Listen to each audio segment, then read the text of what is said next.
They won't allow it. But maybe it will only take the desire and the courage of the people to rise up. Look at the Fulani, they have nothing, they contribute nothing, intellectually they are zero. But they are warmongers. The thing is that they keep warring and warring and warring until they wear you down. They keep coming after you. That is the Fulani trick. They keep coming after you. They keep coming and coming until they wear you down. That was how they managed to get a place at Log Ugu. They occupy it. They take people's land, they don't pay. That is why they are more interested in having recruits in the army and in the police than in going to school. They're not interested. Because they know that in Africa, whoever controls the trigger of AK-47 controls the politics. That's what they have done. And our people, is only now that the Yoruba, when I see their defense of Amoteku, I am now seeing something that I have long prayed for, that I will see, Duduwa people. Now I'm seeing it. You can see their resilience. You can see, they are saying, no, you don't tamper with it. Yesterday, all their senior advocates came out. They interviewed them in Vanguard News. They came out and said, no, Amoteku must stay. Because they have realized that a typical useless, treacherous Igbo Efulefu. The idiot's eye is on presidency. Maybe I will get minister. Maybe if one of us in Ohanese becomes the president, my children will be appointed the minister. We can buy houses in Dubai as well and be like them. They don't know that there's the poisoned chalice. Ironsi was there. They killed him. Nothing happened. They forgot that Azikiwe was there. At the center of everything that was meant to be nice about this Jew, they skinned him out. How about these referrals? How are these useless referrals that cannot speak? I asked them, go and ask any traitor, any Efulefu. When Ihejirika was fighting Boko Haram, a clear-cut terrorist movement, did they not keep quiet? They told Jonathan, you must move Ihejirika, and Jonathan foolishly did. They came out and said that a fight against Boko Haram is a fight against the North. They defended them. Did they not win the presidency? Our own people, they are the only ones that if you come out and stand up for your people, you will lose your political career, will be over. If you stand up for your people, somehow, Fulani will take all your powers away. But I asked them to look at Abaribe. Abaribe is standing very strong, defending the truth. Is he not now the highest ranking Biafran politician you have in the chambers? Is he not? So that tells you that speaking the truth and standing courageously pays off. Why can't we understand that? I said, look at Abaribe for speaking the truth. Is he not now the highest ranking politician in the zoo legislature? Is he not the highest one? Has this stopped him from speaking the truth and condemning what happened in Enugu? If it was someone like Abaribe coming out and saying, I want to be president, I can even understand. Look at the bunch of cowards that they are touting. They want to be president. They kill your people, you cannot speak. They come, they occupy your village, you cannot talk. They rape your mother, you cannot talk. And you want to be president. God punish all of you, you people are idiots. You are all idiots. Go and somebody should please go and get that clip from Channels TV. I think his name is Akredolu. Send it to tweet and tag all the useless governors. Show them how men speak. These are Yoruba people who used to say they are cowards. Look at how they are speaking. Standing up to Fulani, telling Fulani, despite the fact that Yoruba have almost 30% Muslim population. They are standing up to Muslims and telling them to go to hell. That Amoteku must stand. Look at your own. Look at your own. I must also recognize the role, the very fatherly, elderly role that Professor, oh my goodness me. Oh dear me, my mind is going. Professor Nwala, please, I do apologize. Did you see what Professor Nwala did? That is how elders behave. That is how men behave. You have killed my children. Because of that, I'm resigning from this useless security committee of the Southeast. He resigned. If you ask them, that there is a way to do it. Oh, my case, there is a way you come through the back door. You pretend you love Fulani, and then they pretend they love you, and they give you what you want. Who told you that? Where, when, how? Show me where it has ever worked before. Show me where this your approach has ever worked before. You appease terrorists. Where has it ever worked in life? It has never worked in life. People that sleep with cattle, in the next day they impregnate rubbish. They put them in the army. They turn to, no wonder they are terrorists. They reason like animals. They reason like animals. That is the way they are. That is the truth. Britain covered for them. Trained Ahmadu Bello, trained Tafawa Balewa to speak Queen's English. My goodness, they spoke very good, fine grammar. Confused all of you. Told Zik, oh, don't worry. You will be Excellency. We give you Governor General or President General. He foolishly accepted. If you ask him, he said, oh, don't worry. After this, we'll get them. When they joined the MPN, the same thing. Don't worry. After Sagari, we'll go there. Did it happen? Our people never learn. Did it ever? All these permutations, all these years, you've been combining one formula with the other to survive in the zoo. Has it ever worked? Has it ever worked? Why can't all of you so-called politicians be like Abaribe and speak the truth? Are they going to arrest all of you at the same time? They can't. Have they arrested Yoruba governors? Have they arrested them? Yoruba governors, they formed Damoteku before they ratified it in their various houses of assembly. Have they capitulated? Have they caved in? These are the things you ought to know. These are the things you need to know. These are the things that makes you men. Let us take this call. The caller on the line, can you hear me, please? Can you hear me? Turn your system down, please. Your name and where you're calling from, turn your system down. The world can hear your voice, turn your system down, please. Your name and where you're calling from. My name is Justice Wachuku. I'm from Imo State. I'm from Imo State and I'm calling from Germany. Isn't it very funny how we take the nomenclature of Fulani people? We now refer to ourselves as a state. What is the meaning of Imo State? Oh, okay. I'm from Imo State, Olo precisely. You are from Olo, you're not from Imo State. You're not like Imo State. In Biafra land, you're not like Imo State. Please go ahead. Olo Biafra land. Please go ahead. Alright, first of all, I need to thank you very much for all you've been doing for our people.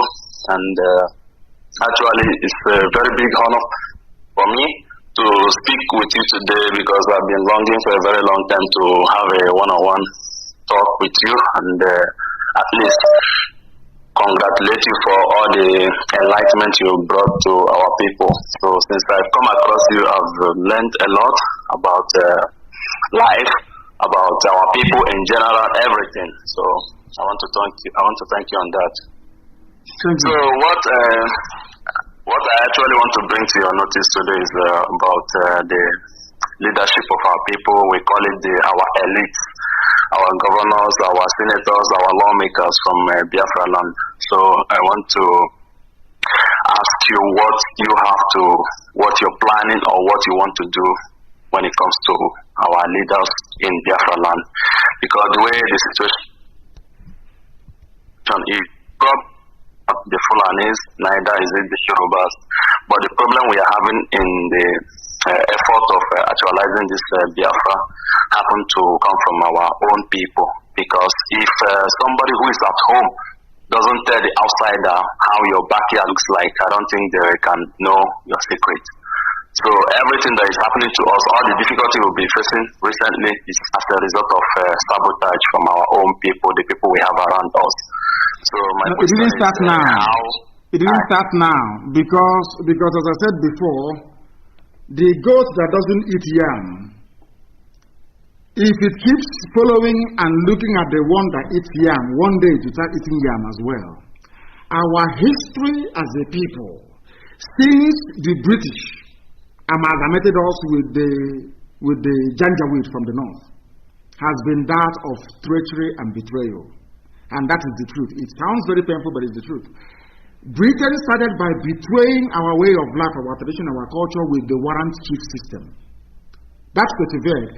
Instead of the villagers, as our mothers did in 1929, to reject these warrant chiefs, after a while, because they brought Formula 2, they brought tobacco, they brought whiskey, they brought snap, all those rubbish. They brought chewing gum. Our people started going to their houses and sneaking in the night to go and drink aromatic snap. I hear word of that. That was how we started to support treachery and betrayal. This was pre-independence, from colonial times. when Britain came. Now listen carefully. We sneak in, we know that having a warrant chief system is against our way of life. Over the years, we accepted it. Today, we have Igwe, we have Eze, we have all this rubbish all over the place. Understand this very well. Secondly, Azikiwe came. Azikiwe betrayed us. He said to us, there's a way to do it. Don't worry, I'm not going to be prime minister. But somehow, Azikiwe was the only man who was the front line nationalist in Africa that never made it to the head of state. That was why Britain created the artificial position of president, ceremonial president. Azikiwe, everybody else, Nkrumah, Nyerere, name them now, Kenneth Kaunda, Uhuru Kenyatta of Kenya, who else again, Patrice Lumumba of the then Zaire. Just everybody who led the nationalist movement in their country went on to lead that very country. That is the natural order of life. The only place it never happened, the front line agitator for nationalism in the zoo was Azikiwe. Azikiwe went to prison. Azikiwe was in Ghana on exile. Ahmadu Bello never went to prison. Tafawa Balewa never went to prison. The British never locked them up. They never went on exile. I want you to understand this. Only Azikiwe went on exile and was in prison. Of course, Awolowo fought very hard as well. When the time came for who is going to lead the country, they bypassed Azikiwe. Instead of Azikiwe to say no, because it was within Azikiwe's power to say, I want Biafra, I am going. Azikiwe chose to be part of one Nigeria because they gave him a girlfriend from the north. He had a son called Muhammad. He saw himself as the glue that would bind the whole of Nigeria together. And over the years, as I kept saying, Azikiwe was a very big role model, very, very huge. His influence cannot be underestimated. The man was intelligent. I give it, very, very intelligent. He was awesome, brain-wise, intelligent, awesome. But he messed up the total. Now, what happened was every subsequent politician looked up to Azikiwe and started playing the politics of Azikiwe, politics of appeasement. Azikiwe supported Biafra. He was the one that composed Biafra national anthem. It was Azikiwe. Dr. Azikiwe did. He was working together with Ojukwu. After a while, they asked Ojukwu, if you finish the thing you're doing, he's going to be Zeke again. The same thing he did to Eyoita. Ojukwu said no. He changed because of leadership. He switched overnight. The reason why I am pointing all these things is that so our people will understand the genesis of the politics of betrayal, the politics of treachery. It has been there from time. But look at the Yoruba people. Yoruba, Awolowo have been saying no from day one. Day one, no to the zoo. Did they not get everything? I want to let all these deflated politicians understand something. You learn from. I say, I don't know. Please translate in English. I don't have to say it in English. If you don't know how to do again, look at the tail of a kite to learn. Remember that Awolowo was in opposition. Every time Yoruba would be saying no. Did they not get everything they want? Are they not going to give them the presidency in 2023? All of you that keep saying yes. If Fulani say roll over, you say yes. If Fulani say pull down your boxer short to your knees, you take the whole thing off. They will be rattling you in the north. After that, did they give you anything? Have you gotten anything from them? My greatest joy in life will be to wake up tomorrow and hear that the governors are now behaving like men. They are saying no to them. You don't expect one to come out alone and fight the Fulani. They will impeach him in your eyes. You say, and in fact, as they see mistakes. Those who are supporting that idiot now, what's the fool's name? That idiot, the 419er.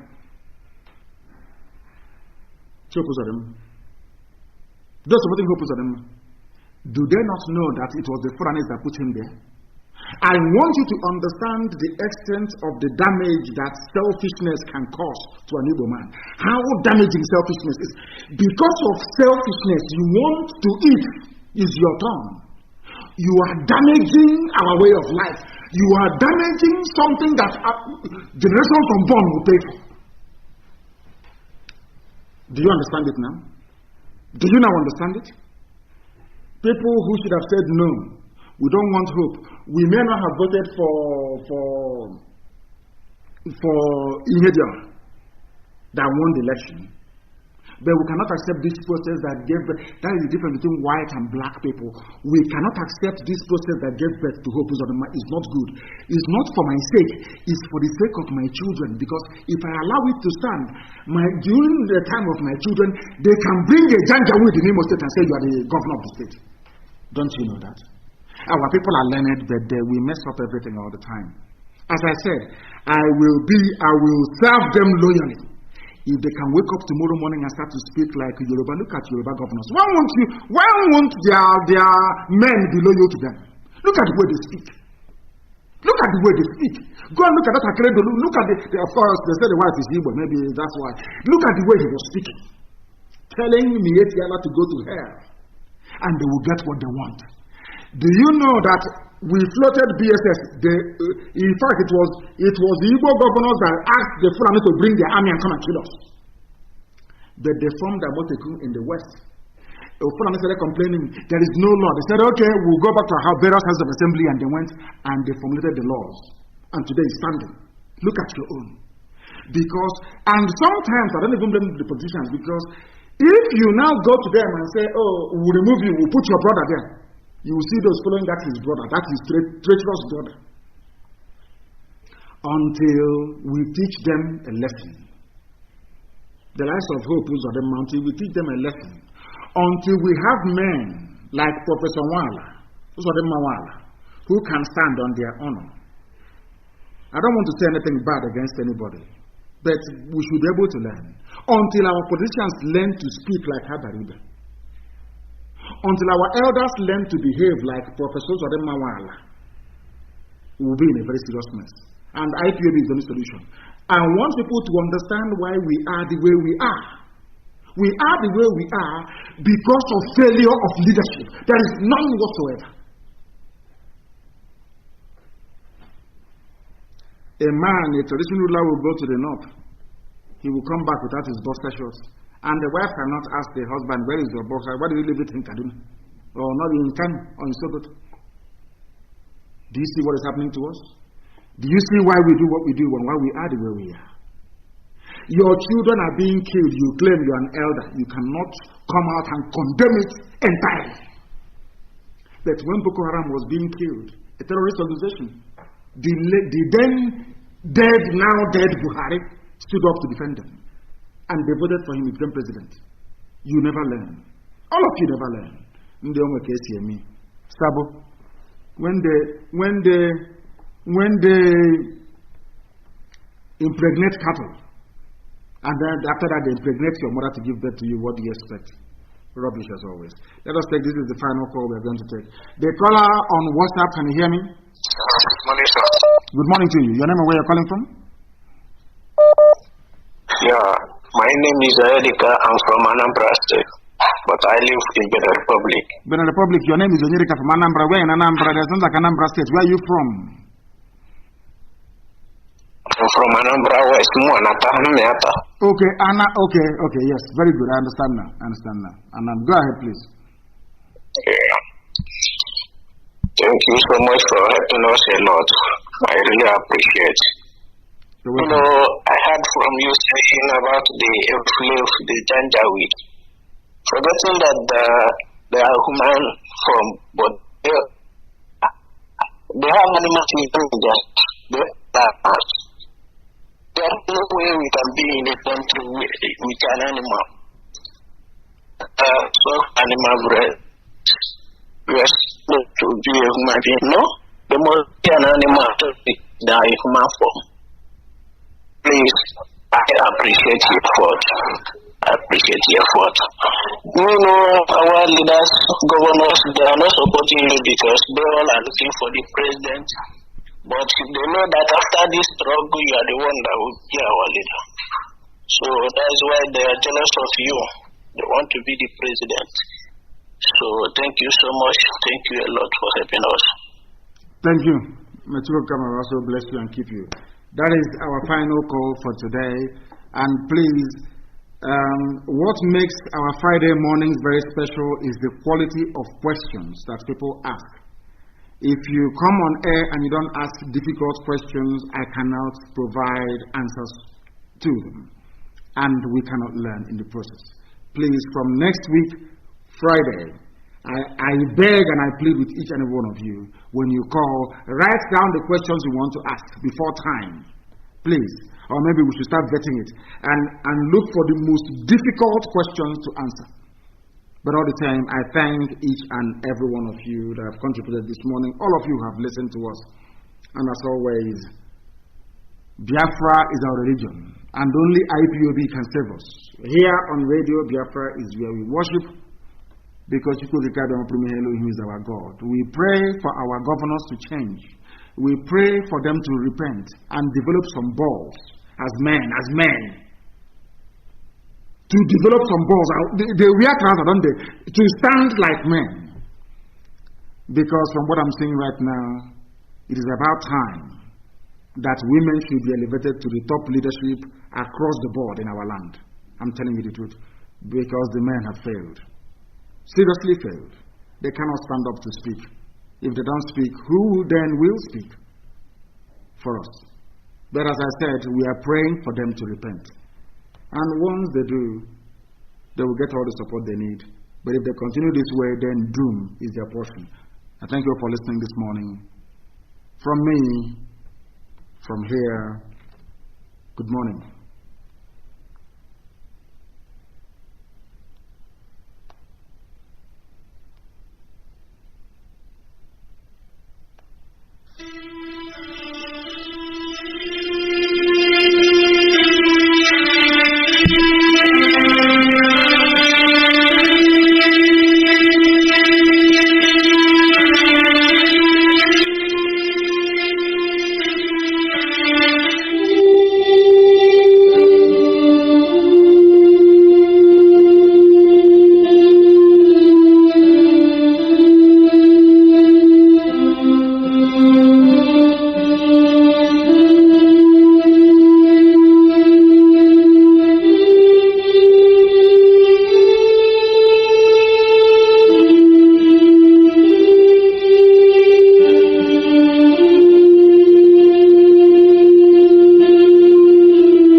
Wonderful people, great Biafrans, wherever you are, on the face of this very planet, we welcome you to another edition, very exciting edition, expository, exciting, revealing, and informative version of our live presentation this very evening, the evening of the 30th of August in the year of our Most High Elohim, 2020.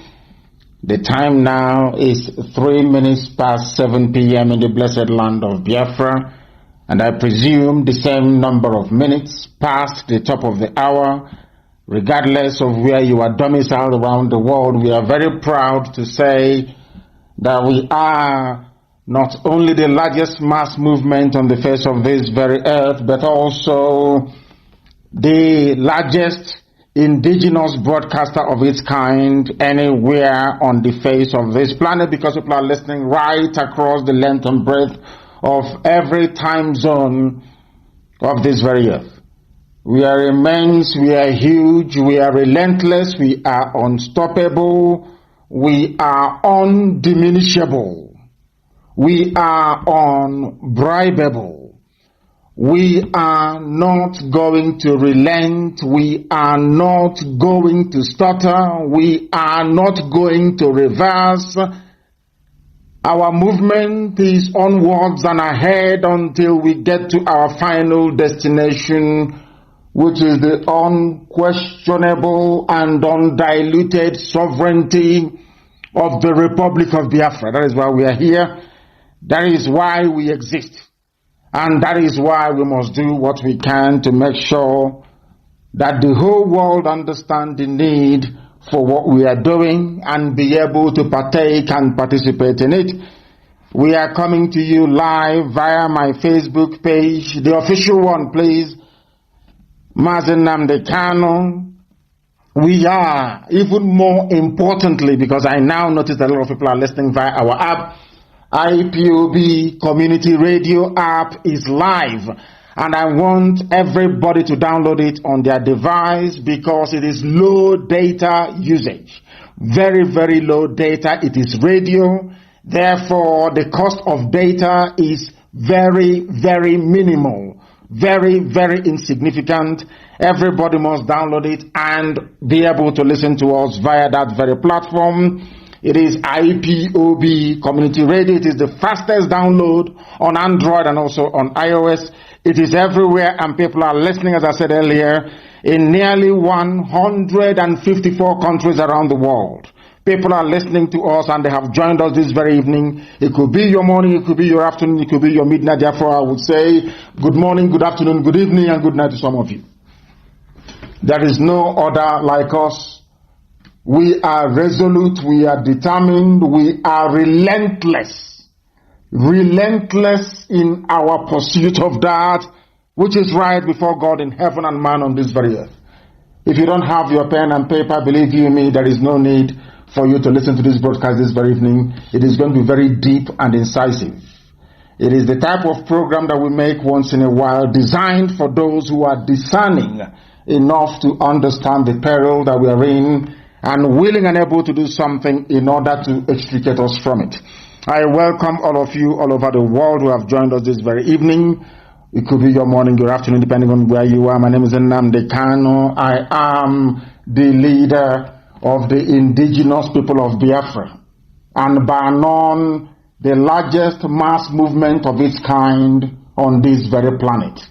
I lead it. I am the director of Radio Biafra, the director of Biafra Television, and by the very special grace of the Most High, the only entity we bow before, a servant of the wonderful people of Biafra. Before we go any further, we must pray. A very quick and short prayer. After that, we then delve into our tutorial, I will call it this evening. You must pay very close attention, because somebody rang me earlier today and said to me that you have managed, not me, of course, it's Chukwu Kikabiyama that is doing it. All I do is to pass on the message that heaven has given to me to give to those who are living. And I said to this very person that Chukwu Kikabiyama is the one who is in charge piloting the affairs of men on this very earth. And then he corrected himself and he said that Chukwu Kikabiyama has been able to use you to make what was considered impossible 10 years ago to become possible. And I asked him what that thing is. He said that our people are now beginning to reason as they should. Our people are now beginning to reason like Biafrans once again. Our people have now regained their analytical mind. Our people are now discerning. Our people now question and look for the right answers. It is not just about asking a question. It is looking for the right answers. Our people are now able to do it. That is why there is this hue and cry all over the world that people have risen up to demand for an inquiry into the very dastardly and disastrous slaughter of the innocent in Enugu, and we are not letting go. Very, very critical. But let us pray, first of all. And whilst we do so, I do hope that you have your pen and paper very handy, have it ready, and listen attentively. Listen very, very attentively to tonight's broadcast. It will change your life. That I can assure you. Tonight we are going to pray a prayer of repentance and restoration. A prayer of repentance and restoration. Because the same way that your house over time gather cobweb and dust, and there is need for you to cleanse, to clean, to tidy it up, the same way that even the computer that you're using over time collects bugs all over the place, and the result of that is either slowed down or it crashes. So does our habits and our brain especially. And for those of us who may have succumbed to harmful habits, those of us who are no longer faithful or do not understand what it means to remain very faithful, and then to testify the goodness of the living God in heaven. Tonight we are going to pray.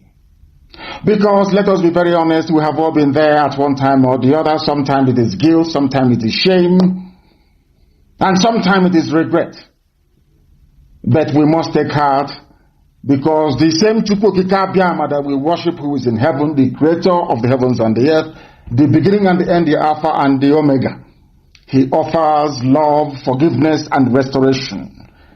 If this fits you this very evening, or fits your nation, so to speak, we are now going to pray for repentance and restoration that will help us to find renewed joy, hope, life, and consistency in our pursuit of the freedom of our people that Chukwukika Biama mandated us or created us to pursue on this very earth. Chukwukika Biama Puruminyan in Elohim Adonai El Shaddai, the beginning and the end, the Alpha and the Omega, the Lord of all the hosts of heaven, the ancient of days, as they would say, the ancients of the ancients. Everything you created is yours. Every glory and adoration is yours. Everything that we are today, likely to become tomorrow, is all in your hands. They belong to you. Every glory is yours.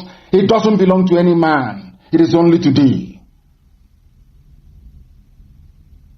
We are tired of our sinful struggle in life, both as individuals, as a collective, and as a nation.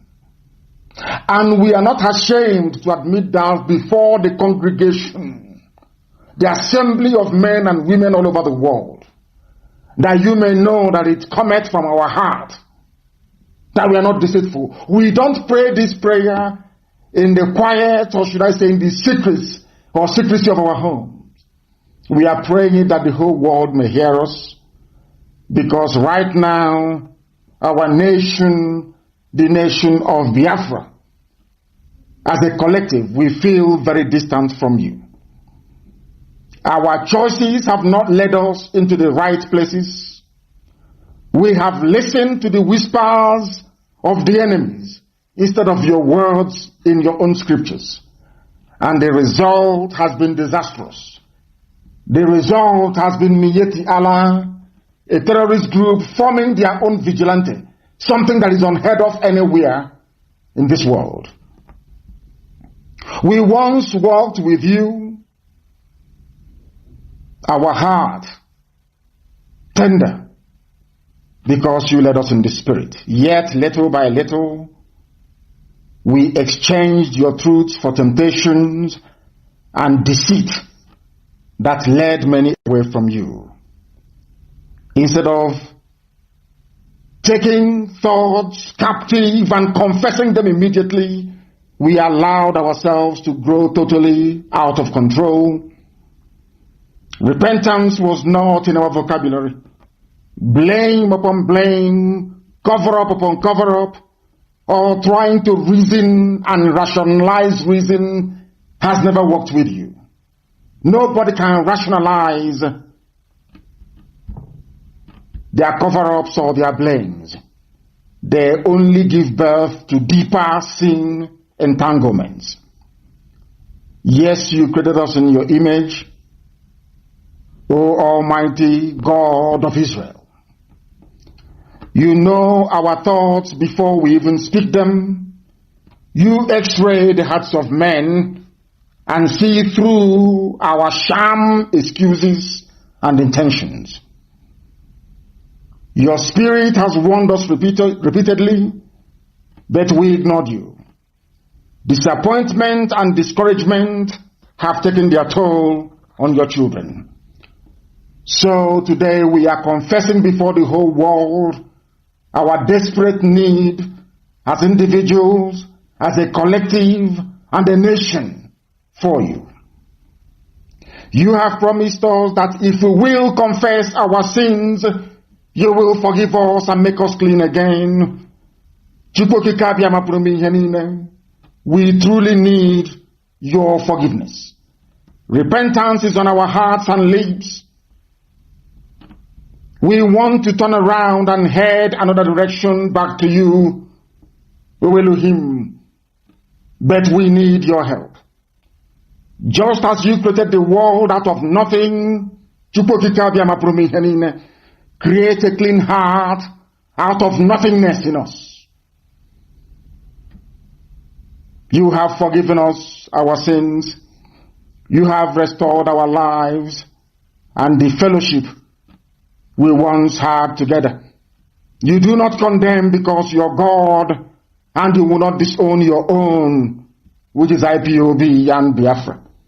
We are your children forever. But we take all the blame. We own our own sin.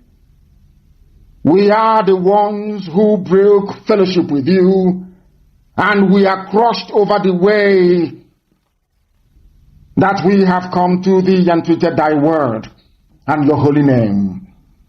We ask for your forgiveness, your love, your abiding grace, and your mercy, that this same family of IPOB that you ordained in heaven and manifest on this very earth at this time, at this very age, may live to fulfill that which you have promised, that which you foretold, because your words are yea and amen. That this Biafra may come in our time, that mankind may know that indeed there is no greater power than thee, that you are truly the Almighty God, the Lord of hosts of the heavens and this very earth. And this Biafra will come, and your children, Biafrans all over the world, will adore your holy name. We shall sing songs of joy unto your holiness. Every generation of Biafrans that will ever have the honor of walking this very earth shall offer ceaseless praise and adoration unto your holy name, that they may know that indeed we are the children of light, to the glory of your name and your name alone, now and forevermore we pray. He said,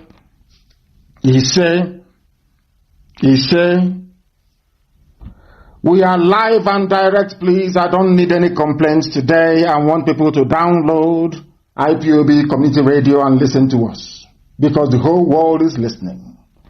If you can take selfie and post them, so can you also download IPOB Community Radio and listen to this very live broadcast this evening. We are on satellite, we are on FM across Biafra land, but also importantly and critically, we are on my Facebook page as well. The suppression is going on. Facebook is not going to stop. Don't expect them to stop banning us. They will keep suppressing, they will keep banning us, but they will get tired. They will understand how resolute and determined we are.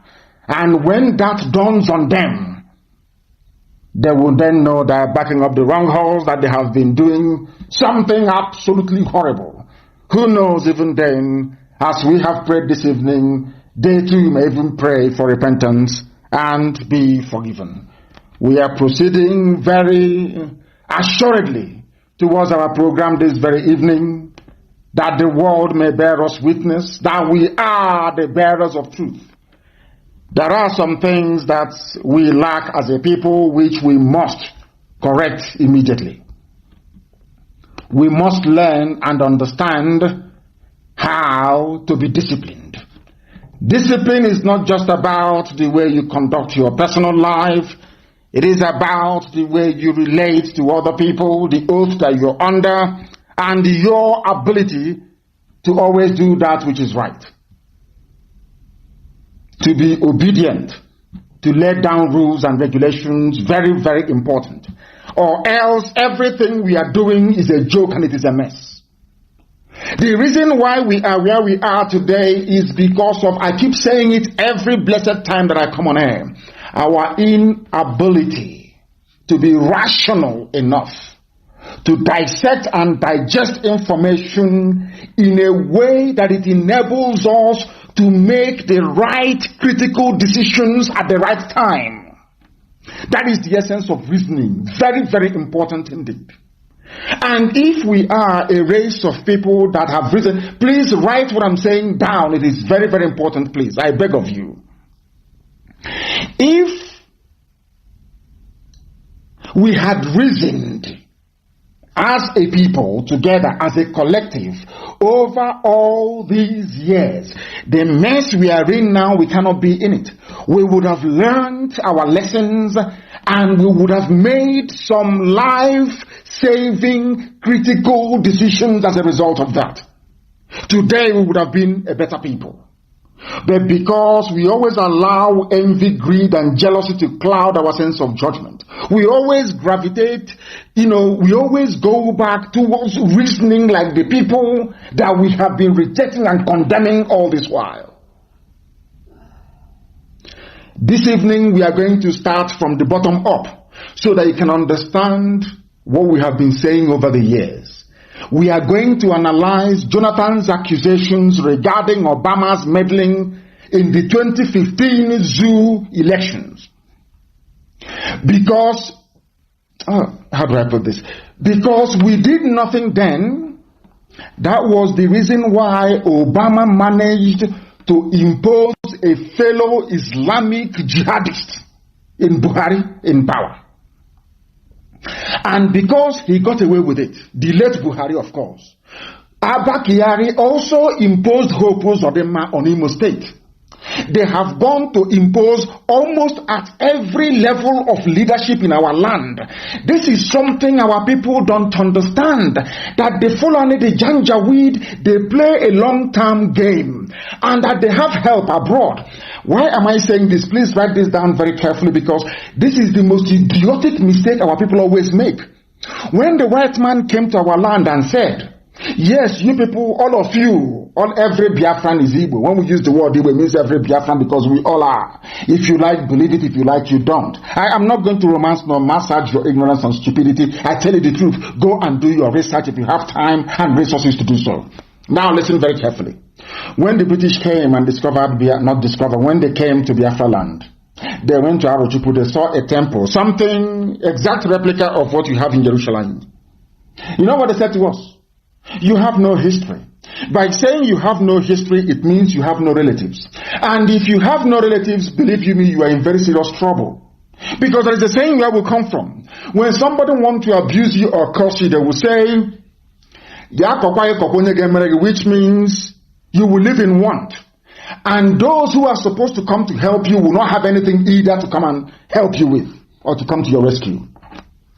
Meanwhile, as we are busy trying to distance ourselves away from Israel and the world Hebraic family, meanwhile, nobody is stopping the Fulani from trying to assume that they are Arabs. Nobody. And in so doing, they managed to get the help of every Arab nation you have on earth right now, lobbying and working for them. This is how foolish we are as a people. We don't reason. You need relatives. You need relatives, or else you will perish alone and in ignorance. Why am I saying this? I am now going to play for you Jonathan's interview. Anybody who is a student of Radio Biafra, if you're old enough to be listening to me, listening to us since 2012, if you are discerning, if you are intelligent enough to have listened to all of my broadcasts in 2015, even the night of the election, that they rigged and brought in the late dead Buhari, who is now in a grave in Saudi Arabia. I said one thing that night. All of you are running all over the place. I was on Radio Biafra broadcasting, and I said to all of you that Jonathan is going to capitulate. I told you that Jonathan will lose the election by 200,000 votes. I also said to you that as I'm live on the air right now, speaking to you, that Obama is putting pressure on Jonathan to resign. Some of you did not believe me. Some of you did not. But some did. Those who understand the divine nature of our mission, they understood what I was saying.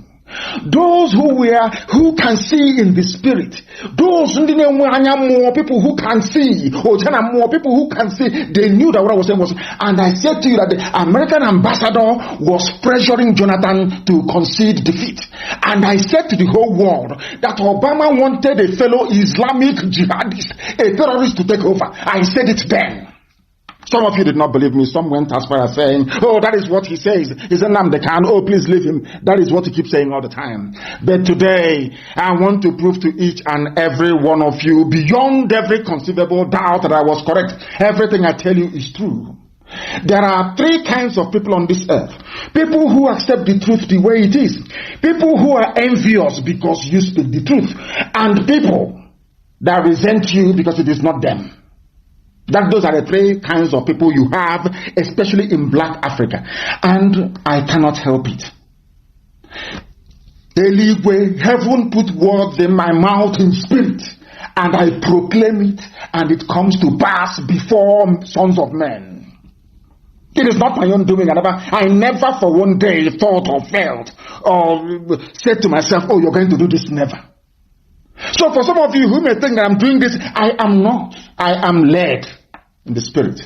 That is why we have accomplished something that no other group of people has been able to do in the history of our nation. No other group has been able to do it. Nobody can. If you try and you will fail, you cannot do it because you're not called to do it. Why am I saying all of these things? When I told you about Jonathan, you thought I was joking, isn't it? But tonight I'm going to play something for you. Some of you have seen it. But tonight we are going to analyze it. For the whole world to hear and understand that everything I tell you on Radio Biafra is gospel, it is divine, ordained in heaven. There is nothing man can do about it. Ordained in heaven. Nothing. Jealousy and envy is rubbish before us. Because we have the grace and you don't. This IPOB has the grace, you don't. If you're not part of it, you cannot participate in this grace. I say it with every authority under the sun. And I want to prove it to you now. That we're always right. You may not like it. Some of you may go back and become even more envious. Tonight, also cause one pinas woman, you cannot be like us. You can never be. Yes, you cannot. Listen to Jonathan. And I want you to reference the program that I made on the night, should I say on the eve of the election in 2015, before they rigged in the late dead Buhari into power. Understand it very well. People say that we insult, if you are an idiot, I will tell you are a fool to your face. I will tell you that you are an idiot. You are a fool. I will tell you. You are a baby saboteur. I will tell you. You are an aspiring sabo. I will tell you to your face wherever I meet you. I traveled all over the world, and I went to the USA, and I told them what I felt about the people. We are shocked. Ask Kenawan on any. He took me to a group of indigenous people in California. Ask him what I said. They were in shock and horror. I tell you anything I want to tell you in your face. There is nothing any bagger can do. Nothing, absolutely nothing. Not absolutely nothing. Listen to Jonathan, please. I want you to listen to the former president of the Federal Terrorist Zoological Republic of the zoo that Britain created. Listen to him. And you reference my program on the night of the election. Go and find it. Uche, go and look for it, or form and look for it. Anybody who has access, look for it. And want that eve of election broadcast, go and bring it. And that same night of election, bring my broadcast. I want it to be replayed for the world to know that Elohim sent us. What I say, mortals cannot, what I see, mortals cannot see it. That is why when you give me advice and I don't take it, please don't take it the wrong way. The time for that your advice hasn't arrived yet. We see things that mortals cannot see. You cannot see it. When I said this thing, Jonathan was in panic. Jonathan could not believe. He could not. He was wondering, how did Nnamdi Kanu know what is happening? I told you what was happening. And now listen to Jonathan, please. That you may know that Chukwukika Abiyama is on our side. That Elohim we worship is with us. Listen. The level of interference by the Obama's government was very overwhelming. This is the voice of Jonathan. It's not as if I couldn't have won the election even with that. But if by my own thinking and also the way some other people look at it, they go outside the normal diplomatic relationship, then it should be mentioned. Now listen. Jonathan, after these years, I commend Jonathan, to be honest. He's a statesman. Jonathan is a statesman. I commend him. I can criticize him in any other way, but good Lord, Jonathan is a statesman. I commend him and I have respect for him for that. He waited all these years. Now the zoo is in trouble and he is telling you what happened. The same thing Obama did to Libya. The same thing Obama did to Libya to destroy Libya and plant terrorists is exactly the same thing he did in the zoo by putting in the late dead Buhari.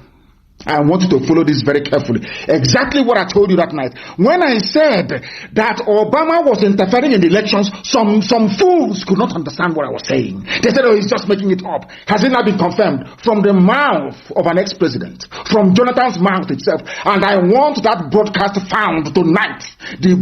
My broadcast of the eve of the election of 2015 and the one I made on that same night when they were going to polls and voting. You will hear it.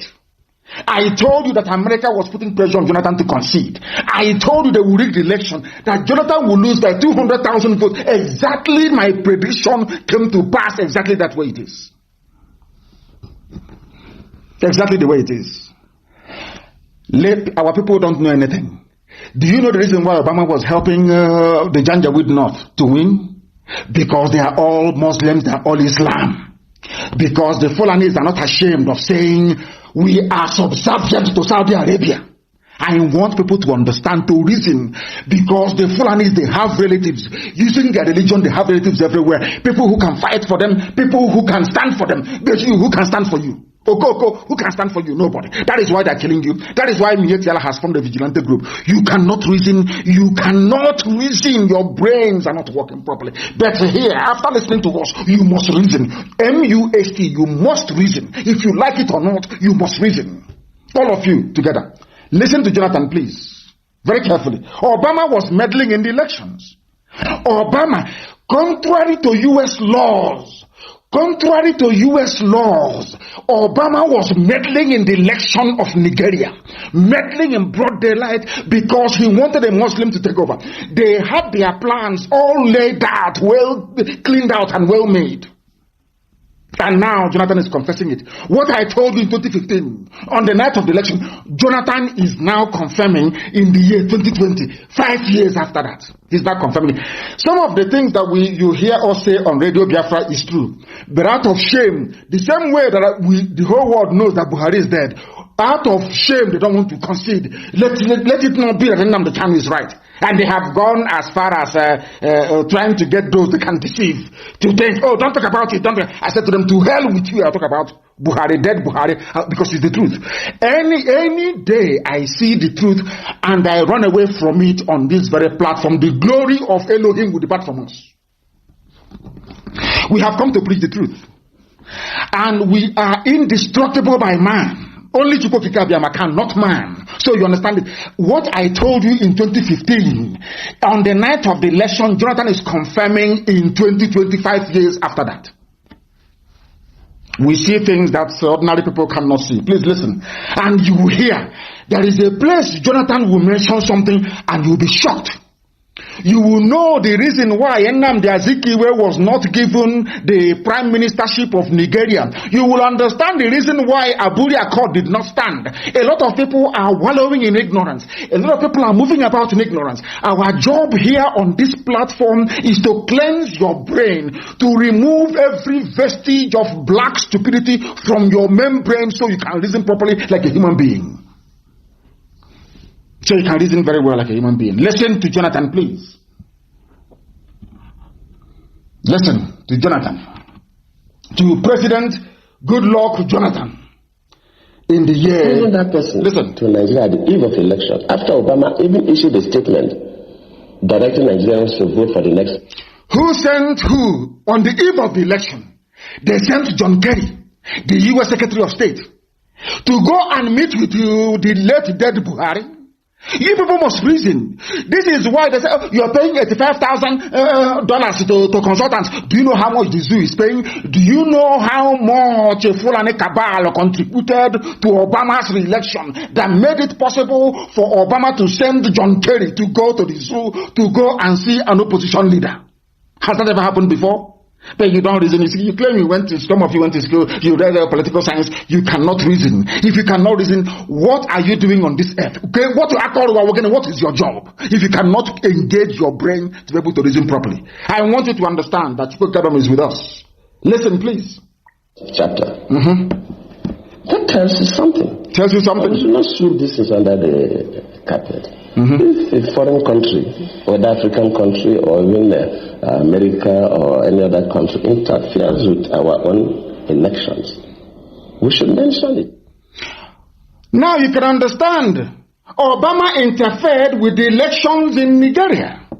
Even Jonathan has now come to concede that the whole Chibok Gears thing was organized by Obama administration, executed by that midget in Kaduna, El-Rufai. Some of you are blind. You are blind. You are blinded by stupidity, by a black African stupidity. You cannot reason very well. Chibok Gears planned and well executed to remove Jonathan in power. They wanted Muslims to be in power. They need Islam in the zoo, Nigeria. They want it and they are going to get it. All of you are blind and so foolish. I heard some idiots talking about airport has been reopened. I said you're so daft, it's untrue. Somebody came to your house and stole 1 million naira from you, and then came back and gave you 1 kobo in return, and you're jumping up and down. You're an idiot, a complete idiot. Complete fool you are. That is why I have no time for morons. I cannot stand them. They say, oh, she's very harsh. Why won't I be harsh? If you're a fool, I will tell you you are. Somebody stole 1 million naira from you, came back and gave you 1 kobo, and you're throwing a party.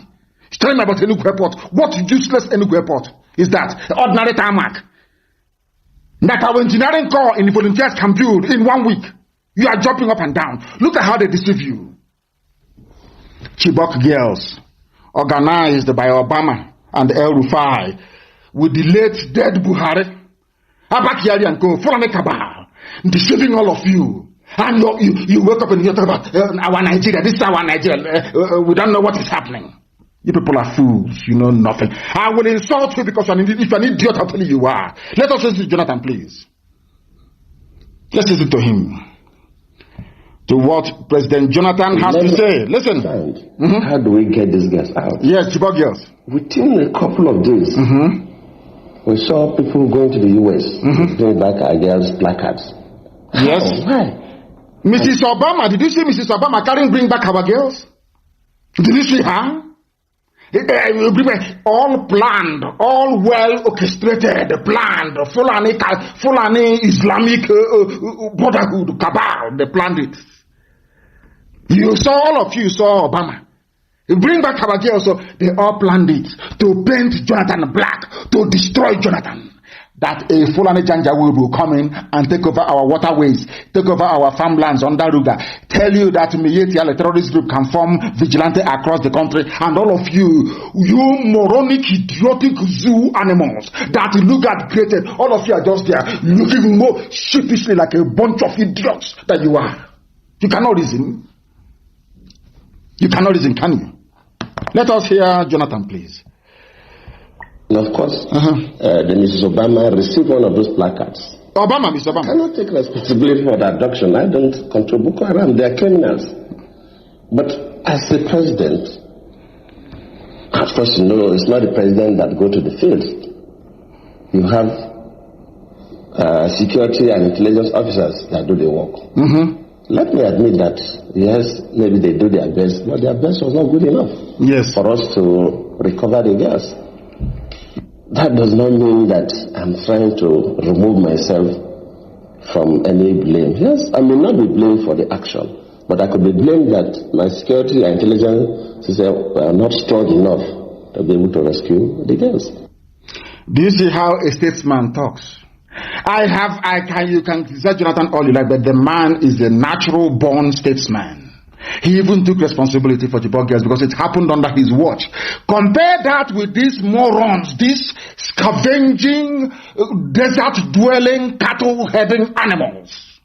You see the difference between a Biafran, somebody who by nature is cultured, and a bunch of vandals from the depths of hell. That tells you all you need to know. Obama interfered Why did Obama interfere? Let us go to Ojukwu and Aburi. So you understand. When I tell you people that the alliance against us, you don't know. Even the complete idiot who may be on Facebook yapping and writing rubbish do not know the amount of enemies Biafra have. He has no clue. Had no idea. Biafra, when is it coming? They have no understanding.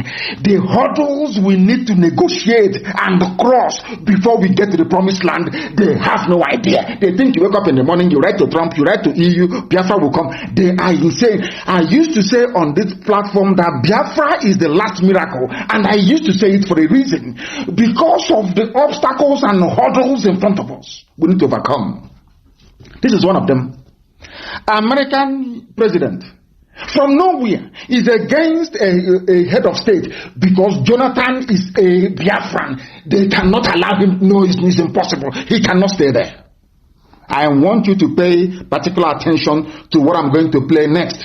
And I said this evening, this program may last up to 3 hours. So be prepared. If you don't have data, you go and borrow data from. So go and borrow, you buy on credit. You must listen this evening and learn. After tonight's program, you will know that reasoning is very important in life. And when you go through Jonathan's experience, when you go through the experience of Nnamdi, you go through the experience of Ojukwu, believe you me, you need to go back into your room, turn off the light, and fast and pray for God to give you the capacity and the ability to reason. You pray for 30 days. I'm telling you the truth. If you look at, you don't need anybody to educate you on anything. Look at how they treated Jonathan. Look at how they treated Ojukwu. Look at how they treated Azikiwe. That will tell you all you need to know. That the people you claim you're with, you're not with them. Or those that claim they're with you, they're not with you. That is what informs how we run IPOB and why IPOB is the most successful freedom fighting movement in the whole world. Not despite the fact that no politician in Biafra land is in support of what we are doing. Because they are cowards, of course. You know that very well. But yet we are waxing strong all over the world. Have you asked yourself why that was made possible? Any day you understand it, that day you respect IPOB. You respect IPOB. Now let us go to the next one so that the world can hear very, very well what has been happening to us. And after this program tonight, I want you to put one and one together. I don't want you to forget IPOB. I want you to cast your mind back. Ask yourself this question. Why was it that Nnamdi Azikiwe, a frontline militant agitator for independence for Nigeria, the only man who did not inherit the mantle of leadership across the whole of Africa? Ask yourself why. Ask yourself why Aburi did not stand. Ask yourself why they lied against Ojukwu and said Ojukwu declared war and sustained the narrative for nearly 52 years. They sustained it for 5 decades. Blatant lie. Even the journalist in Lagos or Abuja writing or Ibadan writing that lie, he knows it's a lie, but he will write it. Ask yourself why. Now we are going to discuss Aburi. And Ojukwu is here. All of you have seen it, but you did not pay attention. Our job here is to get you to pay attention to the things you ought to pay attention to. That's what we are doing. And I'm going to play that same interview. And I want you to listen very carefully to what our eternal general has to say. Our overall supreme leader for life, what he has to say about Aburi.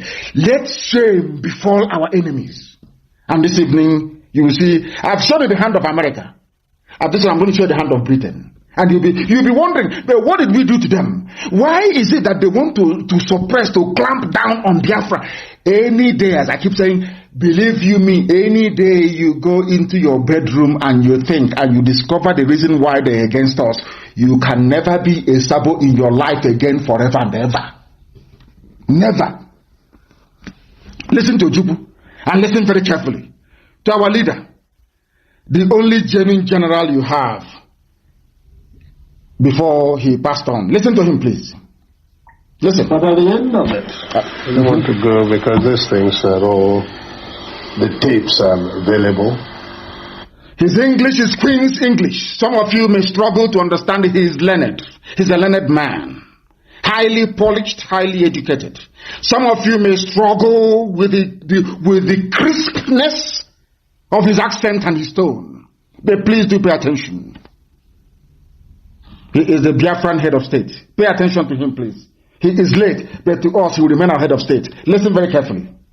The records are there. Records of Aburi. In fact, only about 2 weeks ago, I saw a set of the records again. So the Aburi records exist? The transcripts are available. They're available? But we talked about the Nigerian situation.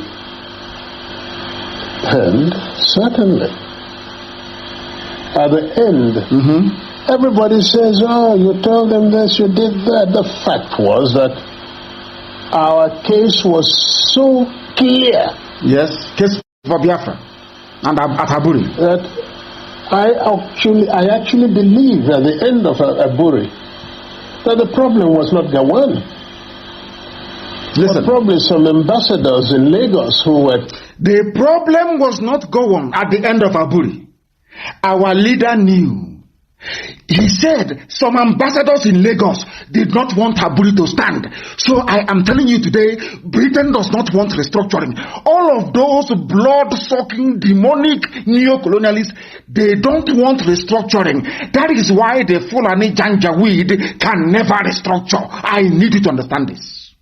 Ambassadors, these are white people from Europe and elsewhere. They have no business with the governance of black Africa. Absolutely nothing. Now ask yourself, in 1967, why was it that some white ambassadors in Lagos did not want Aburi to stand? Because Aburi standing meant that the eastern region, which is Biafra, will have an independent economic system. Because before they sent, and I'm going to tell you tonight, it was Britain that planned the coup.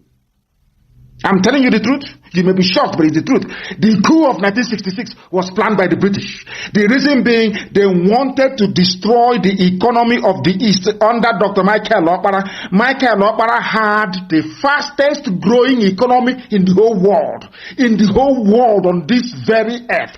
Dr. Michael Okpara of the Eastern Regional Government had the fastest growing economy. We were manufacturing things. Britain could not stand it. Britain did not want to see it. They planned that very coup to destroy us. One day it will happen. I'm saying it now. It sounds like it's a joke. One day it will reveal itself. And say, my goodness. Oh, Mazi Nnamdi Kanu was right. Of course, I'm always right. I'm sorry to say this. Some people don't like it. I'm a human being. I'm immortal. I'm nobody. I know that. But I get it wrong. I get it right 99% of the time. Maybe I get it wrong 1%. I want you to listen.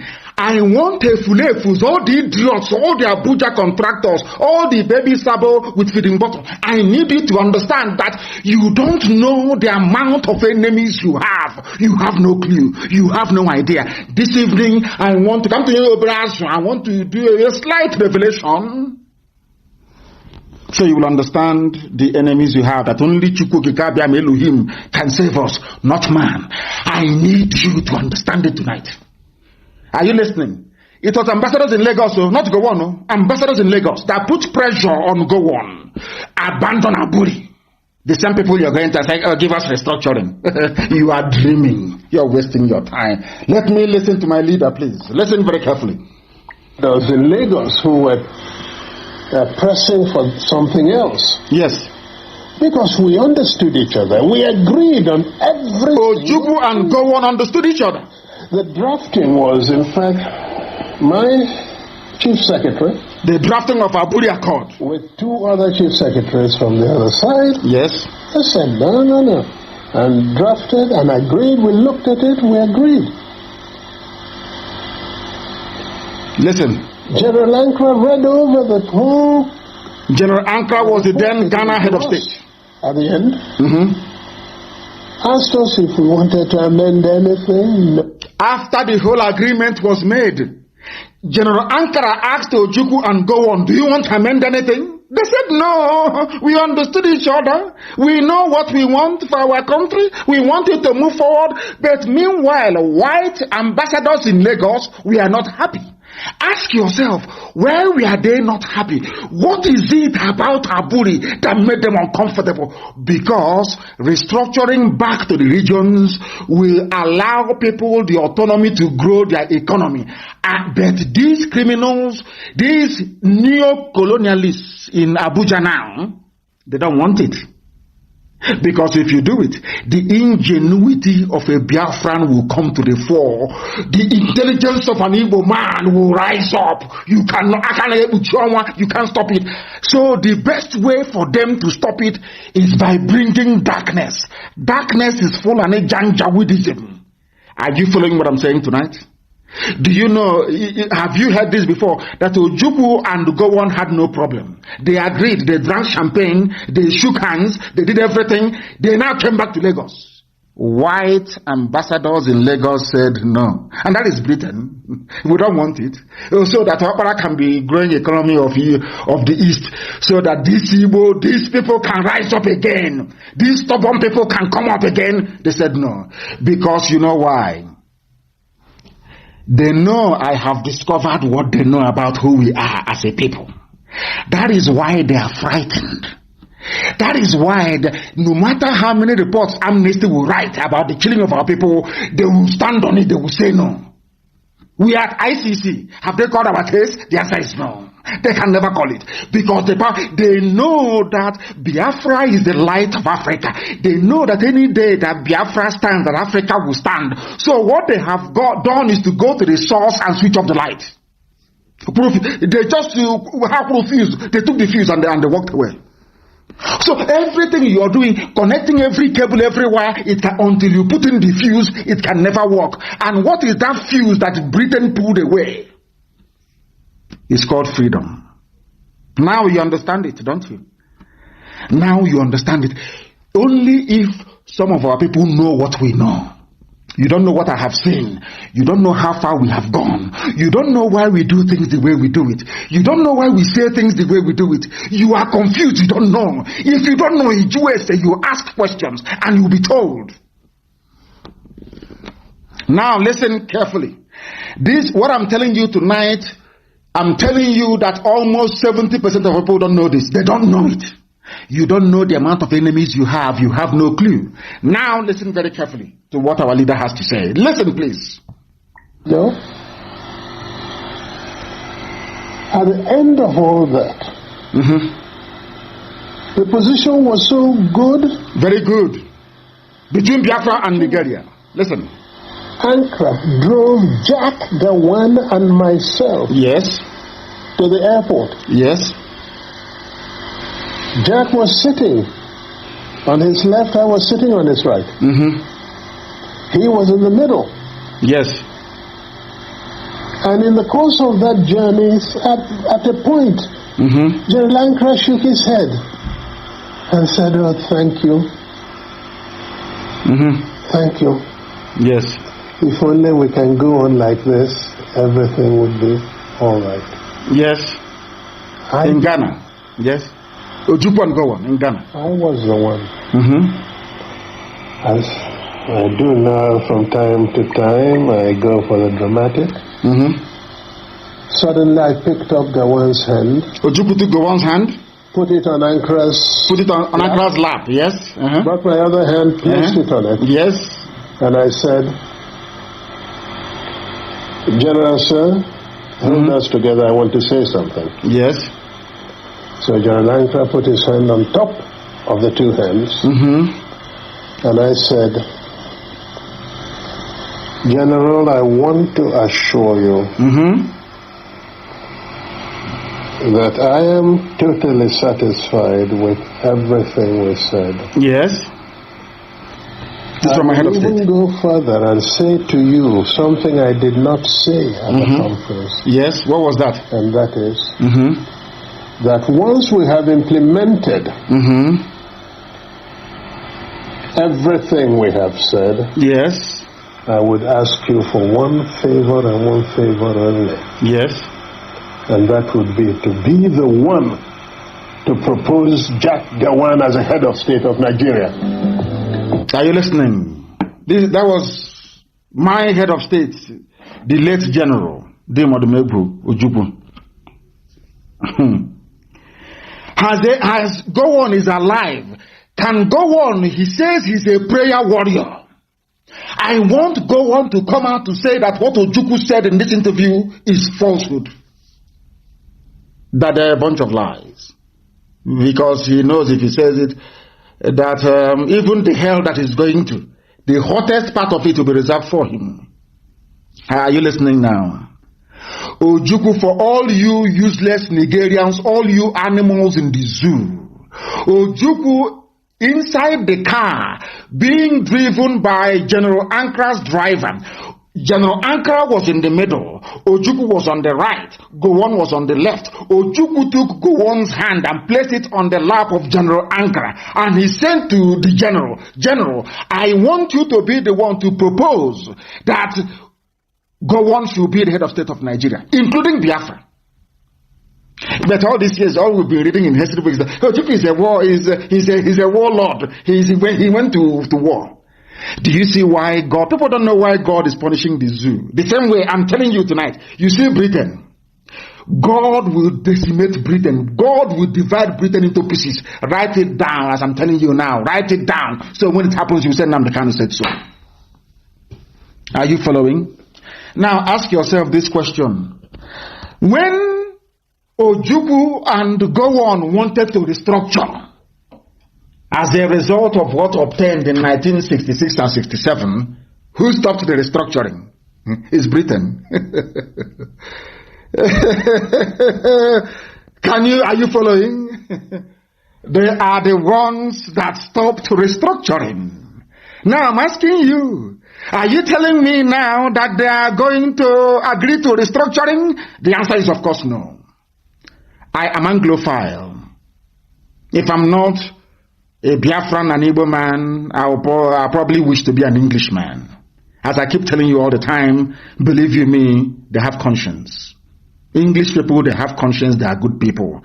But there are some criminals in the mold of Lugard, in the mold of Viscount Harcourt, in the mold of all these wicked criminals that descended on Africa like a biblical plague and brought darkness where once there was light. Now, do you see what is happening in the zoo? Do you now understand Nigeria a lot better? I said tonight, your thinking faculties will be opened up. You can never be the same again. Look at all of them accusing us of Biafra rebellion, Ojukwu rebel. Do you see the extent they have gone to cover the truth? Do you see how evil these people are? Do you see why I insult them? Do you see why I speak the way I do? Because Ojukwu was speaking like an Oxford-trained historian, speaking grammar, being a gentleman. You saw the way they treated him? They insulted him. Insulted my head of state, a man that led men to war to preserve our way of life. If not, they would have killed all of us. And Ojukwu said, on our body we stand. Our body meant still one Nigeria, but let us have devolution. Britain said no. Then ask yourself, why did Britain say no? There lies your answer. That is why they will kill us. BBC will never carry it. But the helicopter crash in Lagos, they carried it immediately. I want you to ask yourself, what have we done to Britain to deserve this hatred? Any day you find an answer to that, believe you me, you can never be a Sabo in your life again. You can never be. Never. Now pay attention very well. I've given you 3 examples tonight. If you want to understand the mess we are in as Biafran people, including everybody, including Ezon, including Ejo people, including Ishekiri, everybody, I want you to follow this very carefully. Jonathan could have still remained in power, but he took the intervention of an Islamic United States president to remove him from power. These are the things you ought to know. Ask yourself why. Ask yourself why they did not allow Aburi to stand. Ask yourself why they did not allow Nnamdi Azikiwe to become the head of state. Only then will you find the answers. And after that, as I pray the prayer of repentance tonight, believe you me, you will go and start burning candle and praying for God to remove every trace of Sabo in you. Now you understand it, don't you? Now you know that we know what we're talking about. Sometimes when you advise me, some people say, he doesn't take advice. It is not every advice that I will take. Because if you give me advice, I take it. And then I weigh it against what the prevailing circumstance. If it's conducive, I take it. If not, I may defer it to another time. Now you understand, don't you? Let us continue. Why do you think Britain supports Miyetti Allah? Why? Remember that we floated BSS to safeguard our people. Our own people came against us. Our own people. In fear of Fulani. But now, can you see how boldly Miyetti Allah is saying, we are going to float a nationwide. We are going, as I told you a few days ago, they said we are going to work with the police and the army. They are friends in the army and the police. All terrorists to kill, to pillage, to destroy. Now you are following. Now you understand the mess Nigeria is in. Now you understand why we are the way we are. Today you understand why people come out now and they are confessing that we have opened their eyes. Now you understand, of course, that we are very serious. We are not going back. Not at all. Not today. Not tomorrow. Not today, not tomorrow. Somebody published an article called Justification for Resuscitation of the Sovereign State of Biafra in that newspaper. It is my humble suggestion and recommendation that our people go and look for it. They have removed it. I cannot even open it here. It seems to me they have removed it. It seems they have removed it. In that very article, you will hear or see what our brother was saying. Our brother simply said, very simple, that in Nigeria, Nnamdi Azikiwe was the only person to lose out amongst every nationalist leader you had that fought colonialism in Africa. That is what you need to know. These are the things that you need to understand, because our people do not reason. Here, we compel you to reason. Go and read that article, Justification for the Resuscitation of the Sovereign State of Biafra. This is published by Vanguard. Unfortunately, they no longer want us to see it. It has been removed. It can no longer be found. That is the world of the Janjaweed. That is what they do. Once they say the truth, they suppress it. And the reason why some of them, of course, they love us in secret, of course they do. The reason why they come out sometimes to be talking rubbish or paying all these idiots, sometimes they think they can come to, go on said it, if I knew how they loved money and power, I could have just shared money and allowed them to fight themselves. Don't allow yourself to be one of those that Gowon was talking about. Ask yourself also this evening, why is it that Vanguard publication of today that I read before coming on air is no longer there? That tells you all you need to know. Because that publication contained the truth. It contained the truth. Absolute truth. I want people to understand the way the mind of a black person is. I need you to understand how the mind of a black person functions. Any day you understand it, you will then know. You will then understand and appreciate. You will come to the full realization that what we have been doing here has been right all along. Now, listen very carefully. Why we are deploying Miyetti Allah vigilante all over Nigeria, Abdullahi Bodejo of Miyetti Allah. These were the same newspapers that we are castigating Nnamdi Kanu and IPOB for floating BSS to defend our land. They are the ones today interviewing this man. Nobody has bombed his house or raided his house. He is fine and okay. No northern governor, no Fulani governor is against him. And I want to ask the Igbo governors, have you seen it? When we floated BSS, they said, oh, go and kill him, go and you jail him, bomb him, you proscribe them. You did. But now, they are bringing terrorism to your doorstep. Have you proscribed Miyetti Allah? I'm asking the useless Igbo governors, have you proscribed them? Now listen carefully. The national president of Mieti Yala, Kautal Hore, Bello Abdullahi Bodejo, has said that castle rustling and incessant attacks by their members led to the formation of this security outfit, Mieti Allah Vigilance Group, which will operate all over the country, not because Fulani has no homeland. So they now need to conquer everybody at the same time, and all of you are just there, sheepishly and hopelessly looking as the morons you are, and they are moving ahead, full steam ahead with their plans. Do you know why they're doing it? Because they know that Buhari is dead. If all of you can be so foolish enough not to realize that Buhari is dead, then they might as well do to you as they please. That's what they're doing, and that's what they have done. Now listen, we launched Mieti Yala on July 27, and we started with 1,000 personnel who are still undergoing training with Vigilante Group of Nigeria. That's their own name, Vigilante, which means they own the whole of Nigeria. And Moteku is for the West. Any day Elohim decides that something should come from the East, it will be for the East. But their own is not for the North or for the Sahel North. They call North Arewa North. No, it's for the whole of Nigeria with the help of Britain. Now listen, and follow him very gently, please. You know, Fulani people are moving to those areas where there are grasses. Anywhere there is grass, there is Fulani area. That's what he's telling you. Any place where there is grass, they will operate there to see how they can feed their cows.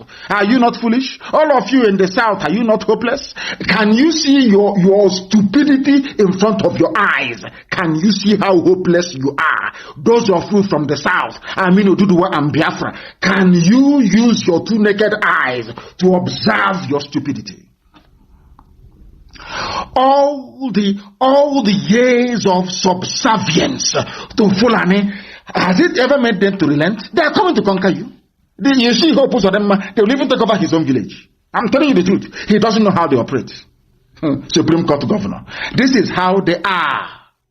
This is how they behave. This is how they operate. The reason why they hate Radio Biafra is because we tell them the truth the way it is, very raw. We don't sugarcoat it. Anywhere there is grass, Fulani will go there. So everywhere they are, the vigilante is supposed to be there. So if they come to your village all the way from Mali, from Timbuktu, from Mauritania, they come to your village in Okigwe, it is where they are. So any land they're in, they will have vigilante. Have you heard of this? Is the easiest way to conquer people. Very, very easy. Direct and straightforward. The easiest way to conquer. And our governors are there drinking kai, drinking ogogoro, just saying, oh, you'll be president in 2023. Please give us your land. Do you see why we speak the way we do? We are the last line of defense between whatever thing we have called freedom today, or relative freedom, and total darkness. Do you see the work that IPOB is doing? Do you now understand it?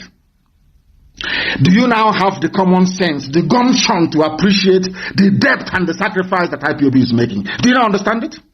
For everybody, not just Biafrans, for Duduwa, for Middle Belt, for everybody. Even for Hausa. Do you now understand it? The journalist asked Mieti Yala, there are Yorubas all over the country, but they did not set up a Moteku in every state of the federation. You know what he said to them? That concerns them. If they are all over the country, they are not operating in the bushes and forests. What he's saying is that they operate in our bushes and in our forests. It belongs to them. They're going to form vigilante. And all of you are there, foolishly and as the idiotic black animals that some of you are, you're just looking. You read, you look, you vote for Big Brother Nigeria, you gossip, you play, you do your sabo, you go to a politician in Onitsha, you collect your 2,500 to buy data for the week. And some of you that have promised you money. I know some people in IPOB that have promised heaven and earth. Of course, it's failure. you know the way we roll. We are unbreakable. IPOB is one family, indivisible under God. Impossible to divide. Impossible. I challenge any bagger to try. It's a challenge to any idiot to try. Then you see how formidable we are. Fulani everywhere in your bushes. Because anywhere a cattle can feed is Fulani territory. That was why they brought Ruga and it failed. Then they brought a waterways bill. Don't you understand? Don't you reason? Nigger, don't you reason? Nigger, don't you reason? Efulefu, sabo, ntike. Can't you reason for once? You cannot reason because you're a saboteur. You're waiting for Loretta Onochie to bring you the package they promised you. Stupid people. Go and read the interview. Why we are deploying Mieti Allah vigilante everywhere, your community will be gone. Community is gone. You are a professional petition writer in Abuja or in Lagos. File with your office flat file with outdated map in your village is gone. Idiots complaining for presidency, your village is gone, your forest is gone. Because before you become president, you must sign that wherever there is Fulani. I warned you before. That is why they are building settlements in our land. So that any day there is any fracas, Britain will say, oh, it's one Nigeria. Wherever you find yourself, you're a Nigerian. And that way you West, you have the emir of Okwa.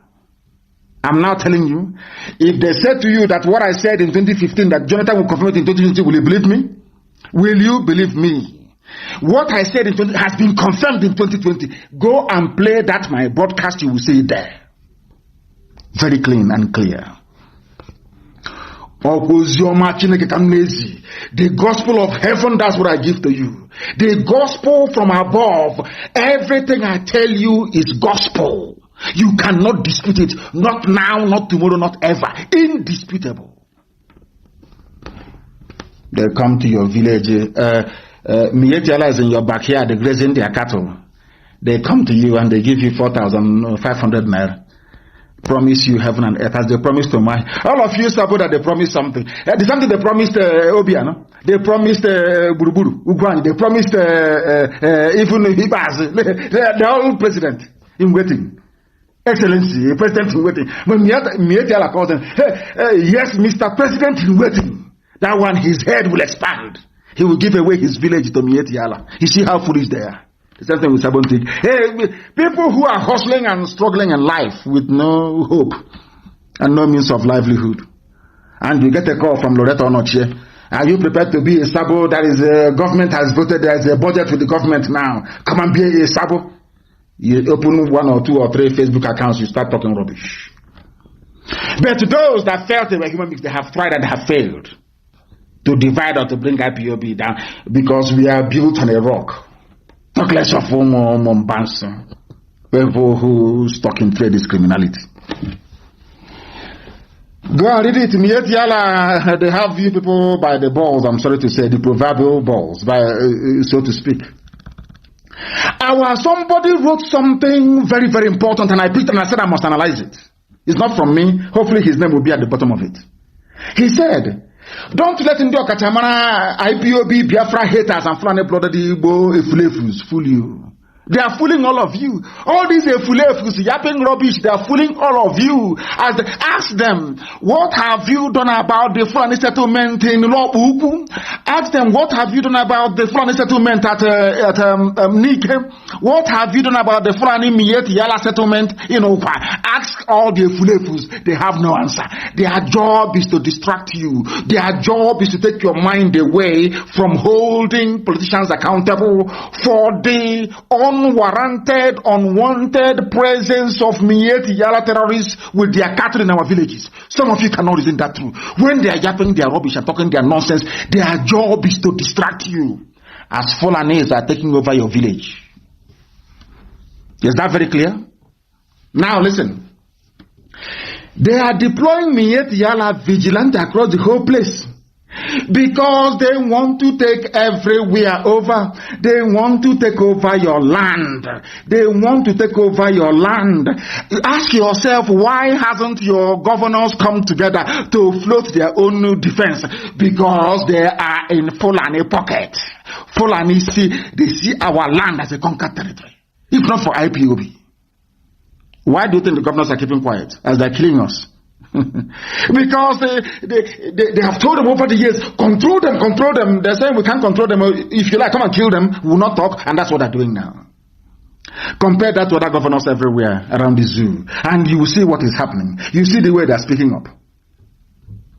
They're talking about community policing, so they can hand over the whole security architecture of a people over to IG, who is a Fulani man, and they can now come and do basically ravage you. They will ravage you. Nonsense. They are undergoing training. And some of you are keeping quiet. Some of you are allowing idiots to distract you. Some of you are following gossip. Every gossip that comes up, you go and join. You want to comment. You want to participate. I feel sorry for all of you, because as you're doing that rubbish, let me tell you what happened to people who were as foolish as we are today. Because before they took over Southern Kaduna, they did the same thing. They sent their emissaries and their agents, the quislings amongst them. They came in. They said, oh no, one Nigeria, unity of the country. Unity of the country that's slaughtering you. The unity of the country, unity. Who are the ones doing the killing? Fulani. Who are the ones forming terrorist groups? Fulani. Who are the ones in the army killing Nnamdi innocent people? Fulani. Now, you understand it? Now you understand it. Very soon, pastors in our land will be saying exactly the same thing that some pastors are now saying in Southern Kaduna.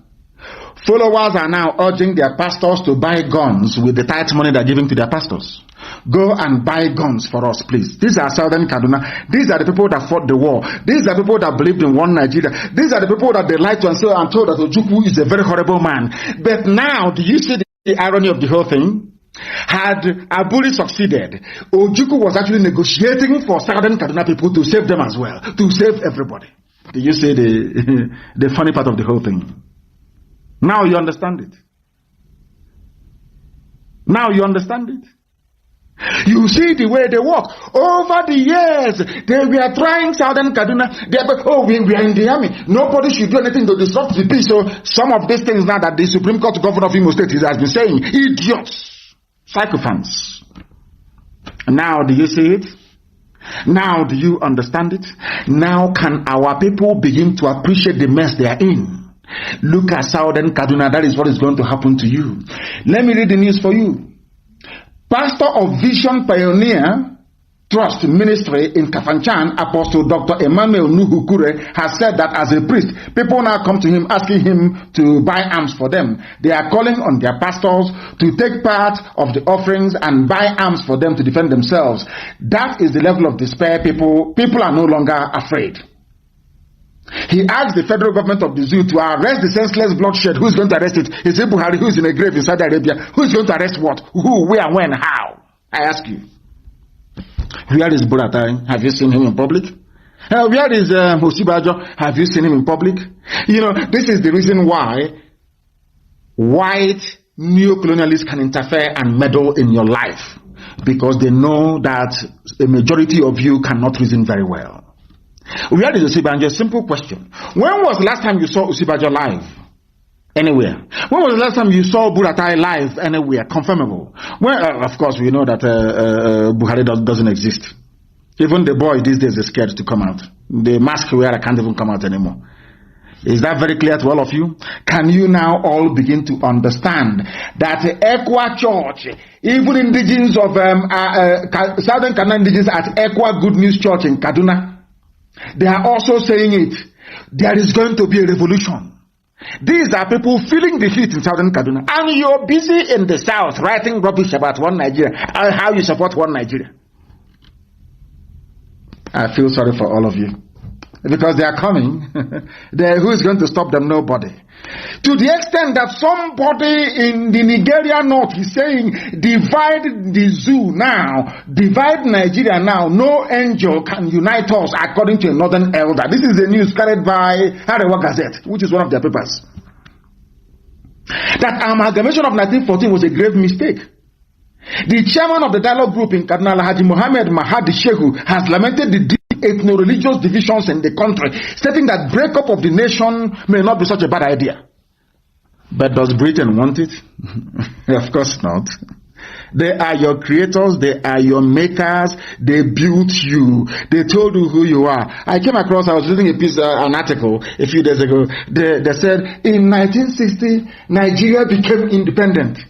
If you're a fool, you will think that Nigeria was an indigenous country in Africa existing before 1960. They will never tell you that, oh, Nigeria created by Britain in 1914, Britain now handed over to the local idiots in 1960. No. Do you see how they use grammar to deceive you? If you're not sensible enough, you'll be thinking that Nigeria has been existing for a long time before 1960. They will never tell you that it was them that created that Nigeria. So that is why when a black man stands up to say, I am proud of Nigeria, a white man will just laugh at you, but they will not tell it to your face. They will tell you you're a fool. You know nothing. How can you allow me to come to your country to create a nation for you? Are you foolish? Now you understand, don't you? Now you understand. The chairman of the dialogue group is saying that people have not been able to rise above ethnic and religious sentiments, making a united nation very difficult to achieve. But as long as oil is flowing, gas is flowing from Biafra land, they will keep patching up the zoo. They keep giving more power to the Janjaweed. Because they know that all you need to do to a Biafran, and Igbo man especially, of course, every Biafran, just go there and sprinkle some money, give them create some artists, create some sabo, some saboteurs, even some people within IPOB. They see themselves as many. Their dream is to become like artists one day. And if you go and investigate him, you see that the way he made his money was by being subservient to the Janjaweed. So the only thing for you to do is to become subservient to Janjaweed. You become saboteur full time. Sabo. You start from childhood. Sabo. Peddling your gossip here and there, peddling it. If you're lucky, the rest of the will pick it up. Or if you're the heavyweight, maybe they will send an Igbo politician to you, to come and speak to you and see how they can convince you. Oh, these things, the governors are finding it very hard. How can we divide IPOB from within? And you are a fool, you buy into it. Maybe they will change your wardrobe for you, or, you come and try and see what will happen to you. The zoo tried, they failed. The governors tried, they failed. Is it Okoko that will divide IPOB? Who is the idiot? I'm over the fool. They've not been able to the idiot to divide IPOB. They've not given birth to you. People can gossip all they like. Gossiping is free. Anybody is free to gossip. If you cannot gossip on Facebook, you go to Twitter. You cannot gossip on Twitter, you go to TikTok. If not for TikTok, you go to Hot Talk. Anywhere you like, you can gossip. Gossip is free. Anybody can gossip their life away. That's your business. That IPOB is one family and indivisible under the sun. And I can make all your unchoncho, envy, greed, and jealousy, it doesn't mean anything. I lead IPOB. I appoint and I dismiss. Of course, one thing when they can ask, I don't know what is of course one thing in English. I don't know. Somebody should tell me what of course one thing in English. I don't know what it means. Someone should tell me what it means. Here we educate you for free. For free. The only thing will cost is to download IPOB Community Radio app. That is the only thing that it will cost you. That is all. That is all. Compare the governors you have with the other governors elsewhere. Let us be a bit rational. Let us drill it down to ethnic nationalities per se. Where is Governor Autumn from? We are told that it is Fulani, Yoruba, and the Igbo that are the major so-called tribes in the zoo. Is that correct? So Samuel Autumn is not from a major tribe. And if anybody needs to be scared as a governor, Governor Autumn should be very scared, isn't it? But he's not. Do you know that what Governor Autumn has said, no single so-called Igbo governor has been able to say it, with a sort of we care, of course. Now and again, if he is going to be consistent, that remains to be seen. Look at Governor Autumn. Governor Autumn said that any Mieti Allah they catch in Benue State, they will jail them. Can any Igbo governor say that? But Governor Tom is on his own, just Benue State. He has no relatives to come to his rescue. But a group of 7, let us say 7 for now, including Delta and Rivers, 7 of them, they are terrified. They are terrified. Only one governor, only one man can stand up against Mietiala that 7 men cannot stand up against. That tells you the level of stranglehold they have over our people. They control the exercise over our lives. They are your political leaders. They are your governors. They are your this. What Governor Otto managed to open his mouth to say, these 7 people cannot say it. Talkers of the whole of 11 of them, they cannot say it. That tells you the extent of the mess you're in. In his response to Miet Yala saying they form vigilante everywhere, Governor Autumn, through his chief press secretary, warned the Fulani organization not to come to his state, adding that their motive was to carry out their heinous activities to another level. In other words, a sitting governor is coming out and saying that Miet Yala is a terrorist group in the open. Something that no, not one single politician from the East can say it. Not one soul. Something. Is Governor Autumn from a major tribe? Are his people armed? Because when men have soul and conscience, when men can stand on their 2 feet, you don't push them about. Look at your governors. Can they say what? Can they stand up? Instead, they are putting Miet Yala in their own government in their states in the East. What does that tell you about them? Respect your governors, respect your political leaders. Yes, respect, but respect is reciprocal. Respect us by coming out to condemn what Miet Yala is doing. That is the least you can do.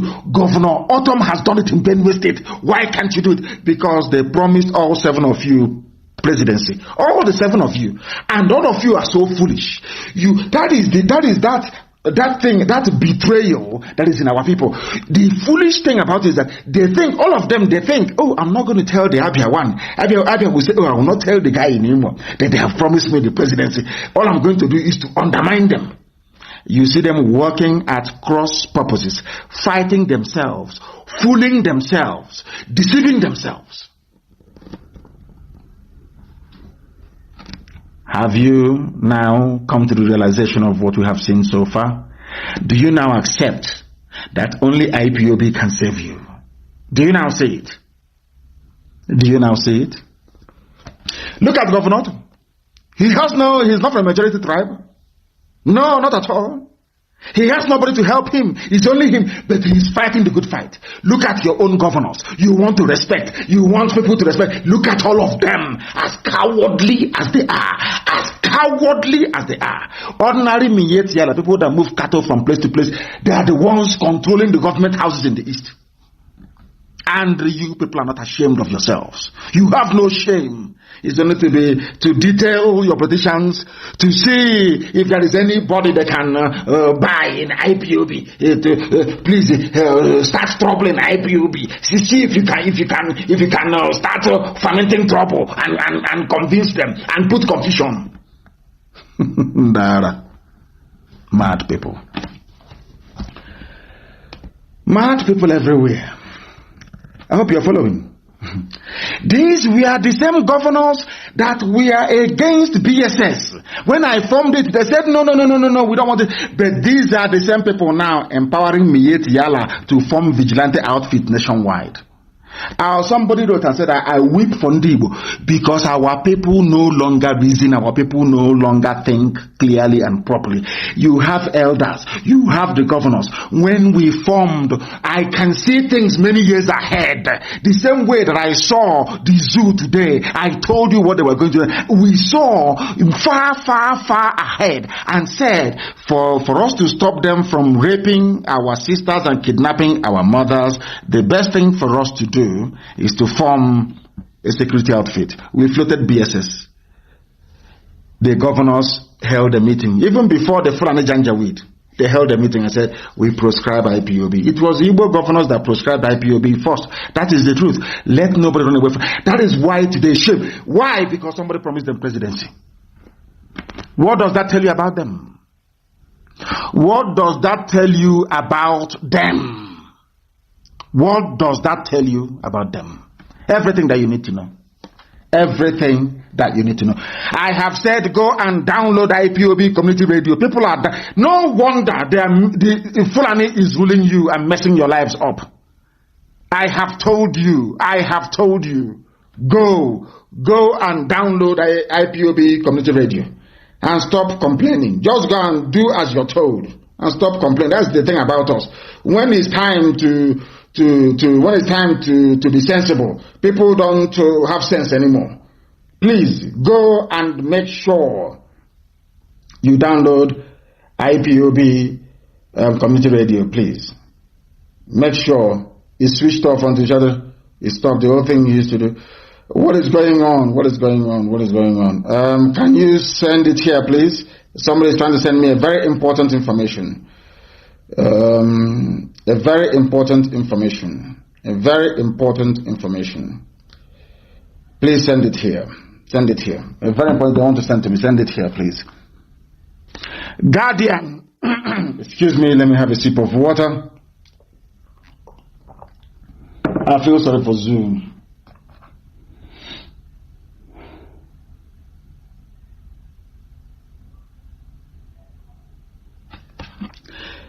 I want to report to the world tonight that the Zoo Army are busy picking up people and arresting them. They have just driven into Ohafia barracks tonight with nearly 40 youths, young men. Nobody can actually tell where they picked them up from. All blindfolded and loaded them into Hilux trucks and drove them to Ohafia barracks. We are letting the whole world know that as we are live on air right now, report is filtering in Ohafia barracks. They are now going out and picking up people on the road, on the streets, blindfolding them and driving them to their barracks for possible execution. This is the situation we have on the ground. When you have political leaders, when you have cowards as political leaders, this is what happens. They now go out, any young people they see on the streets, they will pack them to their barracks and prepare them for execution. This is happening now in Ohafia barracks. In Ohafia barracks as we speak. And when they shoot them, you will have some people say they cannot treat those with gunshot wounds. As happened in Enugu.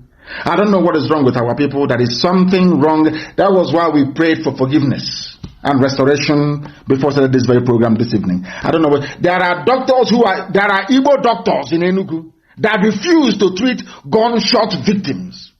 Somebody sat somewhere praying and he was shot.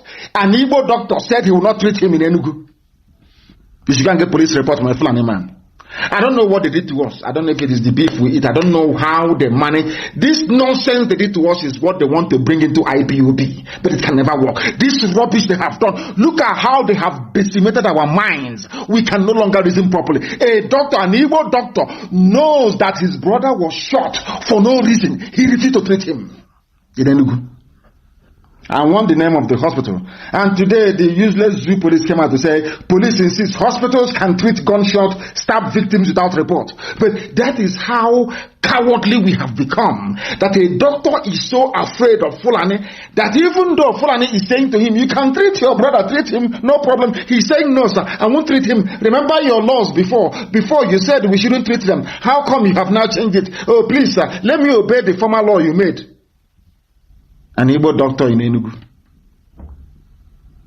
That is the extent of the damage they have done to our psyche as a people, and we are not going to accept it.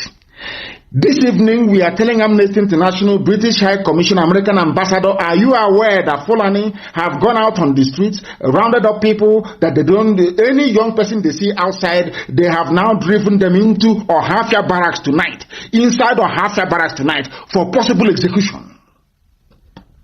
Whereas Mieti Allah is free, roaming about with AK-47, doing as they wish, as they please. Are you people aware of it now?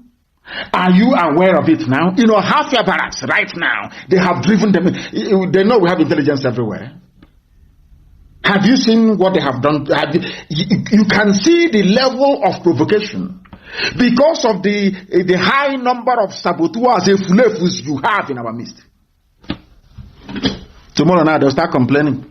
IPOB is this, IPOB is that. Are you aware of it now? That this night they have driven people to execute them inside of Hafia barracks tonight, to kill them tonight, young men, young Igbo boys. And you have a doctor. You have Igbo doctors saying they will not treat their own brothers.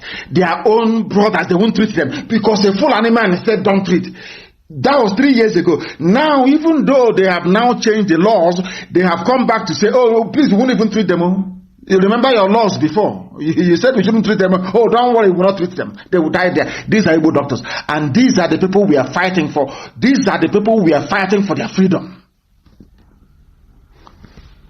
In Hafia barracks, they are preparing some young people for execution tonight. In Hafia barracks, they are preparing for the execution of people in Hafia barracks tonight. I need the name of the commandant for Hafia barracks, please. I need his name and I need his picture, and I want it everywhere to alert the world as to what they intend to do. Execution is going to be, because BBC won't report it, CNN won't report it, they have all collected money from the zoo. They are all pursuing an Islamic agenda, all of them. Your governors will not do it because they have promised them presidency, all the 7 of them. They will not talk, they will not speak. We are now putting the world on notice that executions are about to take place tonight.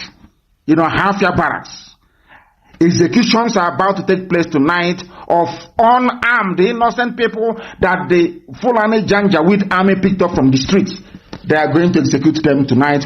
If your child does not come back, if your child is not coming back anymore, your child has been picked up and executed in Hafia barracks tonight.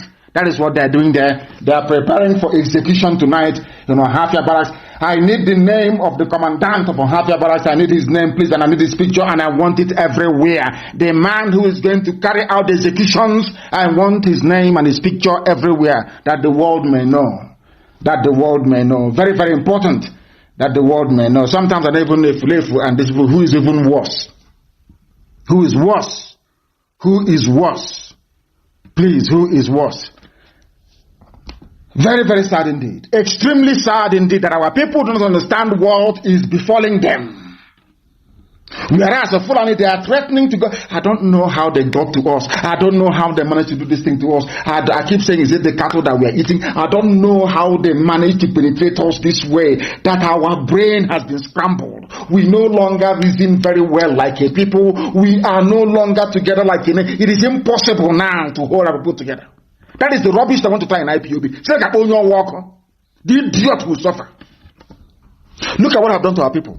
That now Fulani army can come in the evening, raid somewhere, pack young men, and drive them to the barracks and execute them. And you want to contest for presidency? You want to be president? This particular group, this crop of leaders we have is the worst in the history of our people.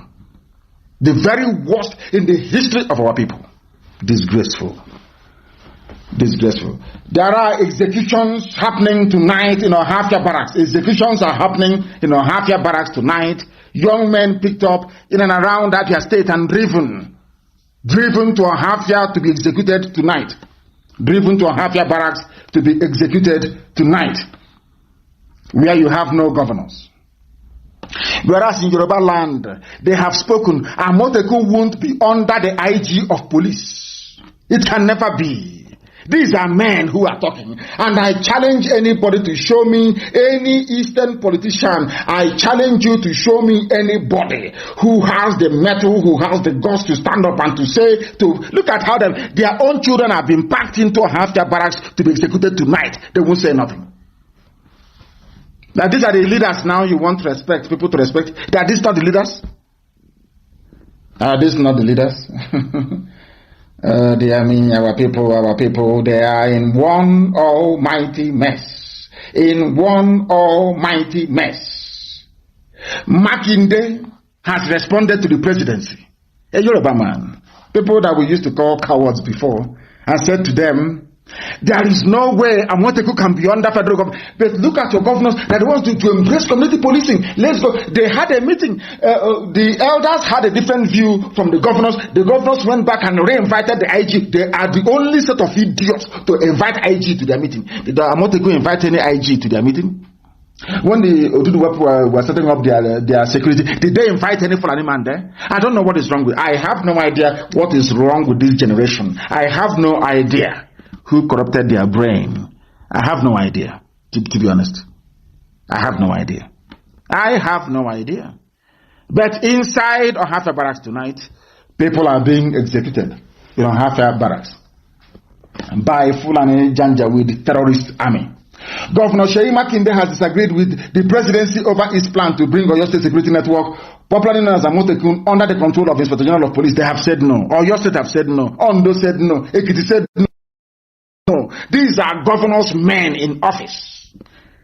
Back in Biafra land, it's just women. All they know how to do is to fight their own people. That is all. Who can sell each other better to the Fulani? That's all they do. And these are your so-called leaders. These are your leaders. These are your so-called leaders. And I want to make it very clear to this Brigadier General Solomon Babatunde Kumapai, or whatever the idiot's name is. You will be in very serious trouble should anybody be executed in Ohafia tonight. Brigadier General Solomon Babatunde Kumapai, you cannot be serving Fulani Janjaweed in Biafra land when in Yoruba land where you come from, there's Amoteku. You cannot. You cannot. Anybody who is executed, you will die for it as well. I'm just telling you what is going to happen to you. So don't think that this generation whereby you kill and you go free, you will not go free. Go and ask your mates, they will tell you. If anything should happen to the people you have taken into Ohafia Barracks tonight, one of them goes missing, believe you me, you will die. Try and see now. Ask those in Enugu, they will explain to you better. Mad people everywhere. Idiot. You think we are joking? You think we are joking? Let's kill anybody in that barracks who will come after you. Go and kill them. You will see what will happen to you. Madman. Idiot. That is where you are. Is that where Boko Haram is? Were you not meant to be fighting Boko Haram and bandits all over the place? Have you fought any Mietiala person before? It's only on because we have no guns and bullets. That is where you go, you pack people, you take them to Ohafia Barracks to go and execute. And you're a Yoruba man. Okay. We shall see. We shall see. We shall see. Execute them now, you see what will happen to you. Idiots like you. Fools everywhere. Bunch of monkeys in Africa. I don't know who gave you people AK-47. That's the worst mistake a white man made, is to give a baboon. You look at a baboon in the forest and you give him AK-47. What do you think is going to happen? A baboon somewhere.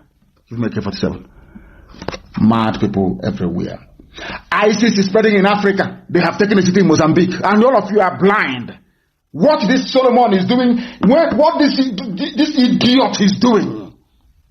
You're doing a brigadier general where there are civilians. Go and fight a war. Which war have you fought before? Brigadier General, which war have you fought before? Is it a war of arresting unarmed civilians and driving them into your barracks to go and execute them? Is that the war you're fighting? Stupid idiots like you, fool. ISIS is taking up everywhere. You can't, as a soldier, you cannot go and fight ISIS. It's to be picking up unarmed people from the streets. That's what you do. Tomorrow our lawyers will be there. Don't give it to our lawyers or refer their matter to court and you see what will happen to you. Idiot. Fools everywhere. A bunch of monkeys from Africa. I have no idea what is wrong with you people. I have no idea what is wrong with you people. You have fools who are calling themselves governors all over the place.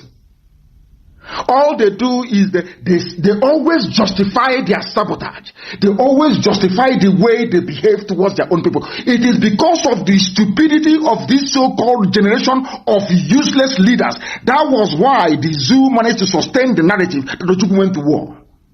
If not for IPOB. If not for Radio Biafra. If not for Radio Biafra. If not for Radio Biafra. Stupid people everywhere. They call themselves, we are the leaders, we are the elite, we are in Abuja, we are in Lagos. But all these years, you people were there, they were peddling lies against Ojukwu. All these years, you were there when Obama was meddling in the zoo election to remove John. All of you were there. Did you say anything? Did you say anything? Did you say anything? Nonsense. We are going to teach them a lesson in a half year. They will see. That thing they want, they will get it in a half year. They will get it now, and I'm sure they know that very well. The BBC will prepare. Prepare. BBC will should go and prepare.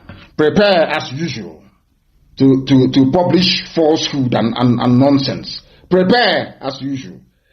All over the place, grown-up people, grown-up men are rising up to defend their own. It is only in Biafra land that you have political leaders who will sit idly by and watch the decimation and watch the destruction of their own people. It's only them. You will sit idly by and watch the destruction of your own people. Only you.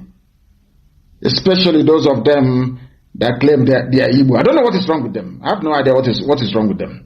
Let us try and see if we can get you what a proper governor is saying. Listen. They were not carrying arms. They didn't allow them to carry arms. The case was made. At the end of the day, today they carry arms. I'm sure Amotekun case gradually will be like that. We're going to make the case.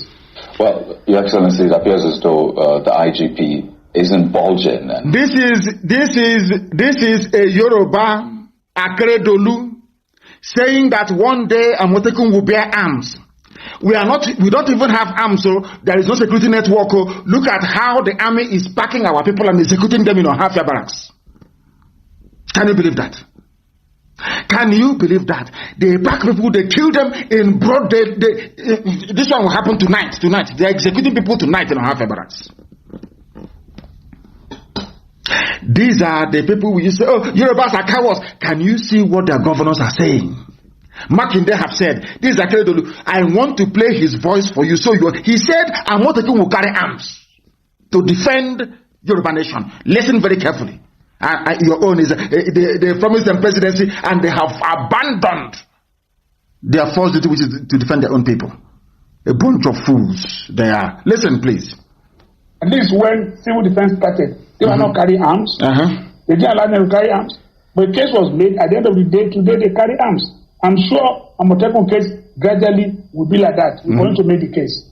Well, Your Excellency, it appears as though the IGP is indulgent, and now we know that there's a community policing idea there. Listen. And I'm wondering, what if in eventuality that the IGP says, well, this is not going to happen, except you collapse Amotekun into community policing, then would you just leave Amotekun to be handicapped, in quote, for the time being? What are you going to do, really?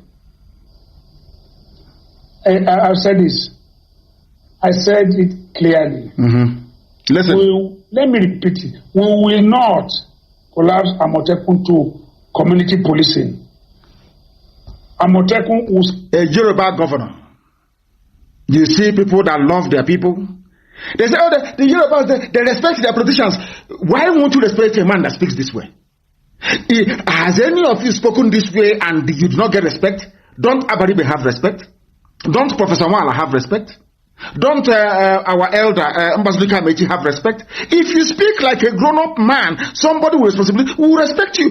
Tell me why Yoruba people will not respect governors like this if you speak this way. Listen. That on his own, there is a law creating this Amotekun setup, this security setup.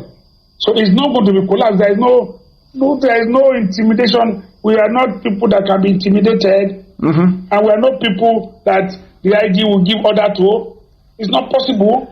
We will not collapse it. I've said so. There's no need for us to belabor this issue. We will not. But all we say is that if he's prepared, we are prepared to discuss with him. Let us discuss on this matter.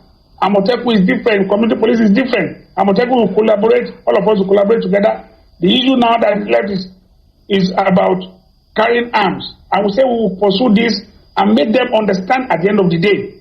If the IG now does not understand, it will leave one day. Well, another IG will come, other people might understand. If he doesn't want to understand, We are not forcing him to understand. Are you listening? It doesn't matter what the IG of police says. The Yoruba nation, the Duduwa nation have determined that Amotekun is here to stay, unlike the useless Igbo governors that betray their own people. That is why today, because the army has nothing to do, they will go and they will drive civilians into their barracks to go and execute them. And you want us to respect such people as leaders? Is that what you think? You think you're insane. Anybody saying that is absolutely mad, is insane. Look at the way they are behaving. Compare their behavior with how the Yorubas are behaving. And that tells you all you need to know. That will tell you all you need to know. That will tell you all. It doesn't matter where they send their families to. Believe you me, as we are hunting the terrorists, we are also hunting every slave in our land. I'm telling you the truth. And they will get it, all of them, one after the other. Mad people ever. You want to sell our land that the army can drive out of their barracks. They have no war. There is no war going on. They go and round up some young people. The killing in Enugu is not enough. They now want to do it in secret, half your barracks. Listen, because the Yorubas, they have security network supported by the governors. They're your own governors who betray anybody who tries to form security network. The governors will go and betray the person. They will go and betray. I don't know what type. I don't know this spirit, this evil spirit of betrayal. I don't know where it came from. It wasn't in our people before. I don't know for some reason. I don't know how come. Everybody is a potential betrayer. Somebody you think is a human being today, they wake up the next morning, is a complete idiot talking rubbish. I don't know what is wrong with them. I don't know. Look at your governors. Compare them with the Yoruba governors. Compare them with Samuel Otom of Benue State.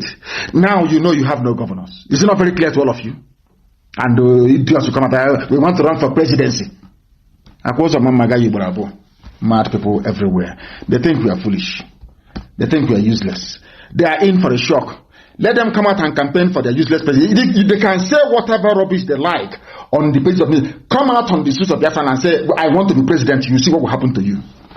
It doesn't matter how you gossip. It doesn't matter how many professional petition writers you hire, how many idiots you recruit to be writing garbage for you. Come out and say you're campaigning for presidency. Then we'll ask you questions. We'll hold you there and ask you questions about what happened in Enugu. What did you do?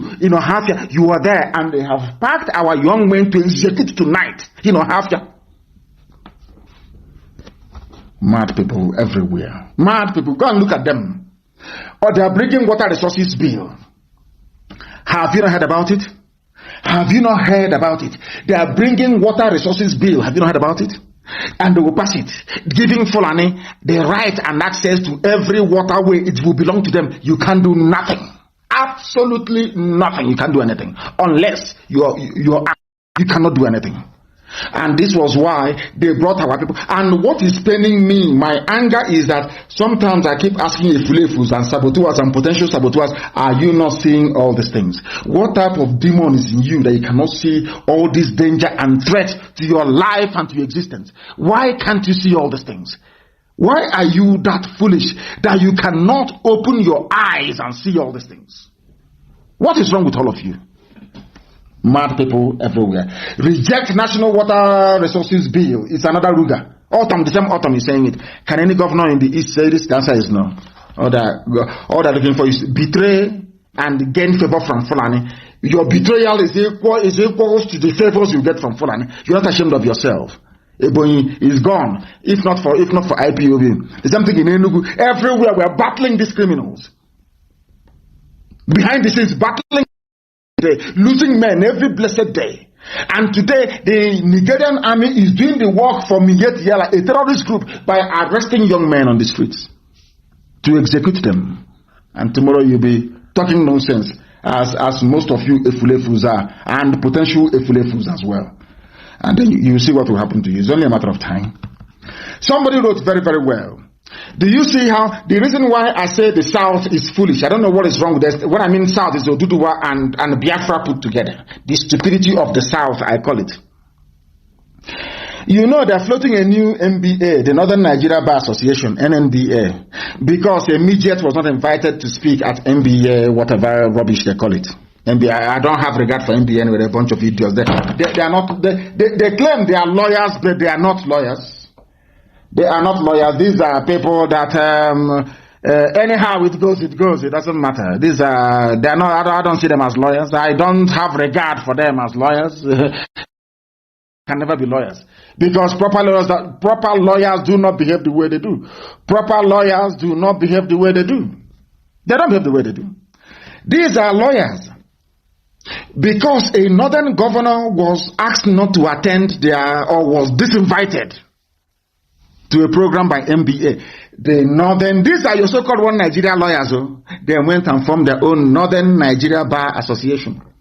But all of you so-called lawyers from the south, you were there when Onogen was removed. All of you were there. Did you form Southern Bar Association? Did you even protest? The answer is no. Do you see this? I don't know what it is. This almost collective stupidity of the south. They removed Onogen.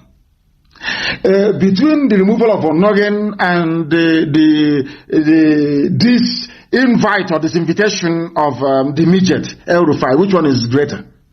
Which one is of more importance, legally and otherwise, and morally? Because their chief terrorist, who is a governor, because you disinvited him to an event, they are forming their own MBA. If there's such a thing were to happen now, the first person to float the idea from the south, you will see other people gang up against him and sell him to the Fulani. I keep saying this treachery and the Fulefuism, how does it even get into you people in the first place? If I wanted to be an Efulefu, when they were offering me heaven and earth in detention, I would have taken it.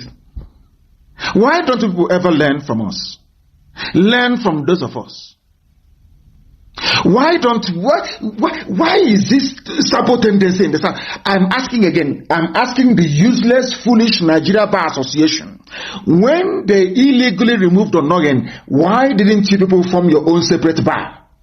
Do you see the way the North behave, the Fulani behave? Because it's the Fulani that controls the North. North, I mean, is Arawak or North. Do you see the way they behave? How they look out for one another? Tell me why they won't love each other. Why they will not fight for each other. Why they will not respect each other. Tell me why. But your job is to sell. Your job is to sell each other. That is your job. Even what is supposed to cause quarrel and everything is you twist and twist and twist and until it becomes a problem. And then you find excuse to become a traitor. Always, all we are looking for is how can I become a legitimate traitor? Everybody has a grievance. Every idiot, if not the way you woke up in the morning, is what you're wearing, is the way you spoke, the way you stood up, the way you follow Judaism, there must be an excuse for a saboteur. Every saboteur has an excuse to become a saboteur. But they cannot see Miyetti Allah in their backyard. They cannot see that the young men are being executed in cold blood. Half your barracks tonight, they will never see it. I don't know what is wrong with them. They can see that the North has formed their own MBA, Northern Nigeria Bar Association, because a governor was not invited to an event, whereas a sitting chief justice was removed illegally. They did nothing. What does that tell you about these people? Do you see how they have damaged us from within? These guys, they are like a disease. They've gone into us and they've been eating us from within since after the war. Now we are decaying on the outside and they have come for the kill. And we cannot do anything about it. Absolutely nothing. Onogen was removed. There was no noise. No noise. This is...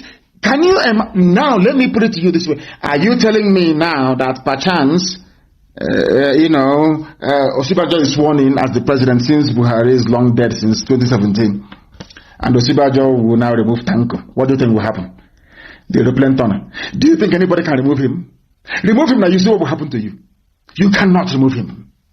Because they are united. They know what they want. They know what. But our own is that wretched, useless idiot from the back will always raise up his hand, ask a foolish question, and then run to the Fulani camp to go and become a full-time saboteur. And some of you actually spend time listening to these idiots and responding to these fools. That is the most painful and difficult aspect of it. Whereas Miyetti Allah is in your backyard, killing you, raping your sisters and cutting them up into pieces. That is what has been happening. So some of you don't know that. Very sad indeed. and you have governors. Tomorrow they want to be president. It's from our brother analyzed it very well, Bishop Sedwin, analyzed it very, very well. He called them Ndinzuzu. Always their brain is only against their own people. You see them intellectualized and talking rubbish only against their own people. When we formed BSS, they were all talking their usual garbage. Look at Yoruba with Amoteku. Any dissenting voice? Look at the terrorist Mietiala. Look at the Fulani. Any dissenting voice? It's only you people. Notice me. Everybody wants to be noticed. Every idiot wants to be noticed. Every fool, notice me. Notice me. Not because you're fighting your enemies, but because you're fighting your own brother. That is when you have strength and energy.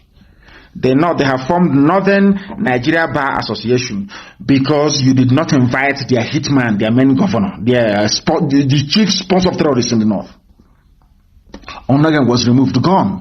The DSS director was removed, gone. All of you are there, sheepishly looking like the fools. All you do is, APC is doing very well. We must support APC. Be so that they can give you money from the north. So Fulani can sprinkle some cash in front of you. That is how wretched, how hopeless, how useless your lives are. Useless to the core. And you think we can compromise? We can join you in your nonsense? You are talking rubbish. When other governors are busy protecting their land, talking about their people, that they will not allow any nonsense to happen in their land, your own governors are busy calling DSS or Fulani to go and arrest pensioners who are protesting. The Supreme Court governor. These are leaders. These are the people that some stupid elders, this is the idiot that some stupid elders went to say, oh, congratulations, you're here now. Forgetting that he had won the election. People without principle, people without gumption, people without scruples, people without morals, none whatsoever. Anywhere they see the cash, they follow. Anywhere they see envy, they invest in envy. The same way people invest in business, that is how they invest their time and energy into envy, to look for how to do sabo work. Sabo. This is the result of it. Now you have Hope Uzodinma, Supreme Court governor, calling Fulani DSS to come and punish his fathers for asking for their money pensions.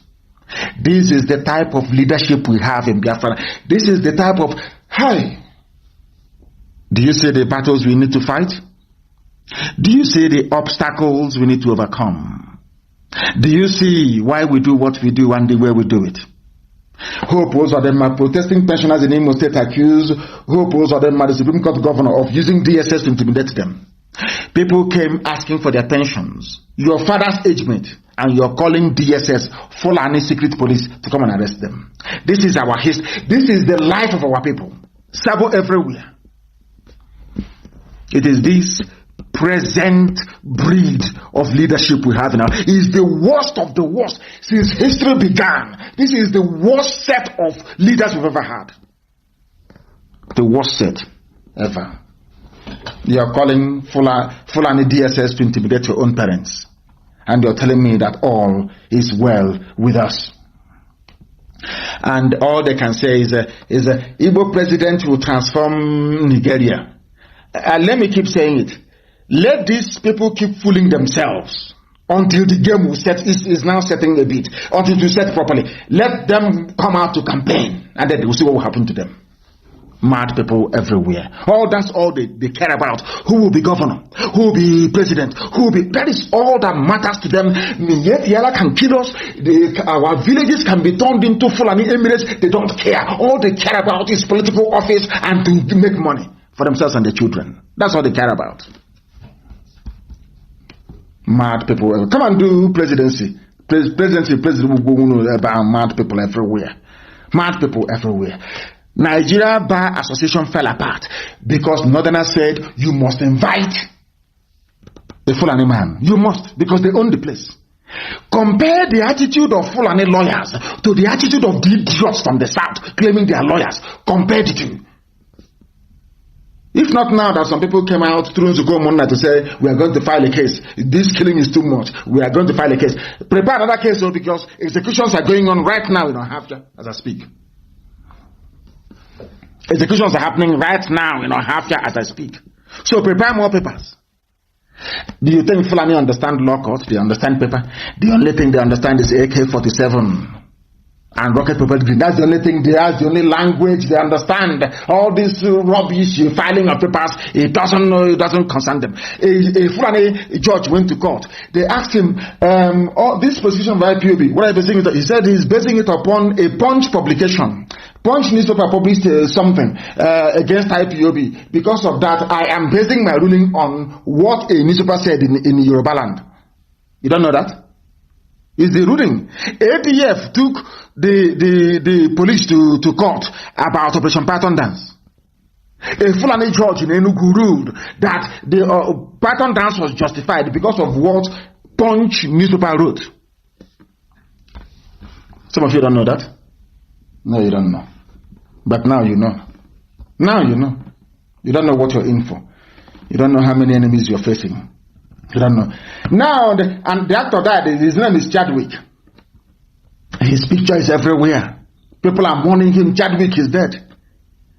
And I was asking myself, since 2 days ago, I've been asking myself, I've been praying to God, and that's why I prayed for forgiveness this evening.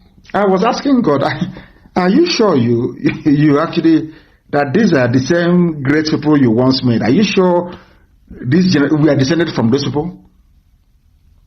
Your own people died. 21 of them were shot dead.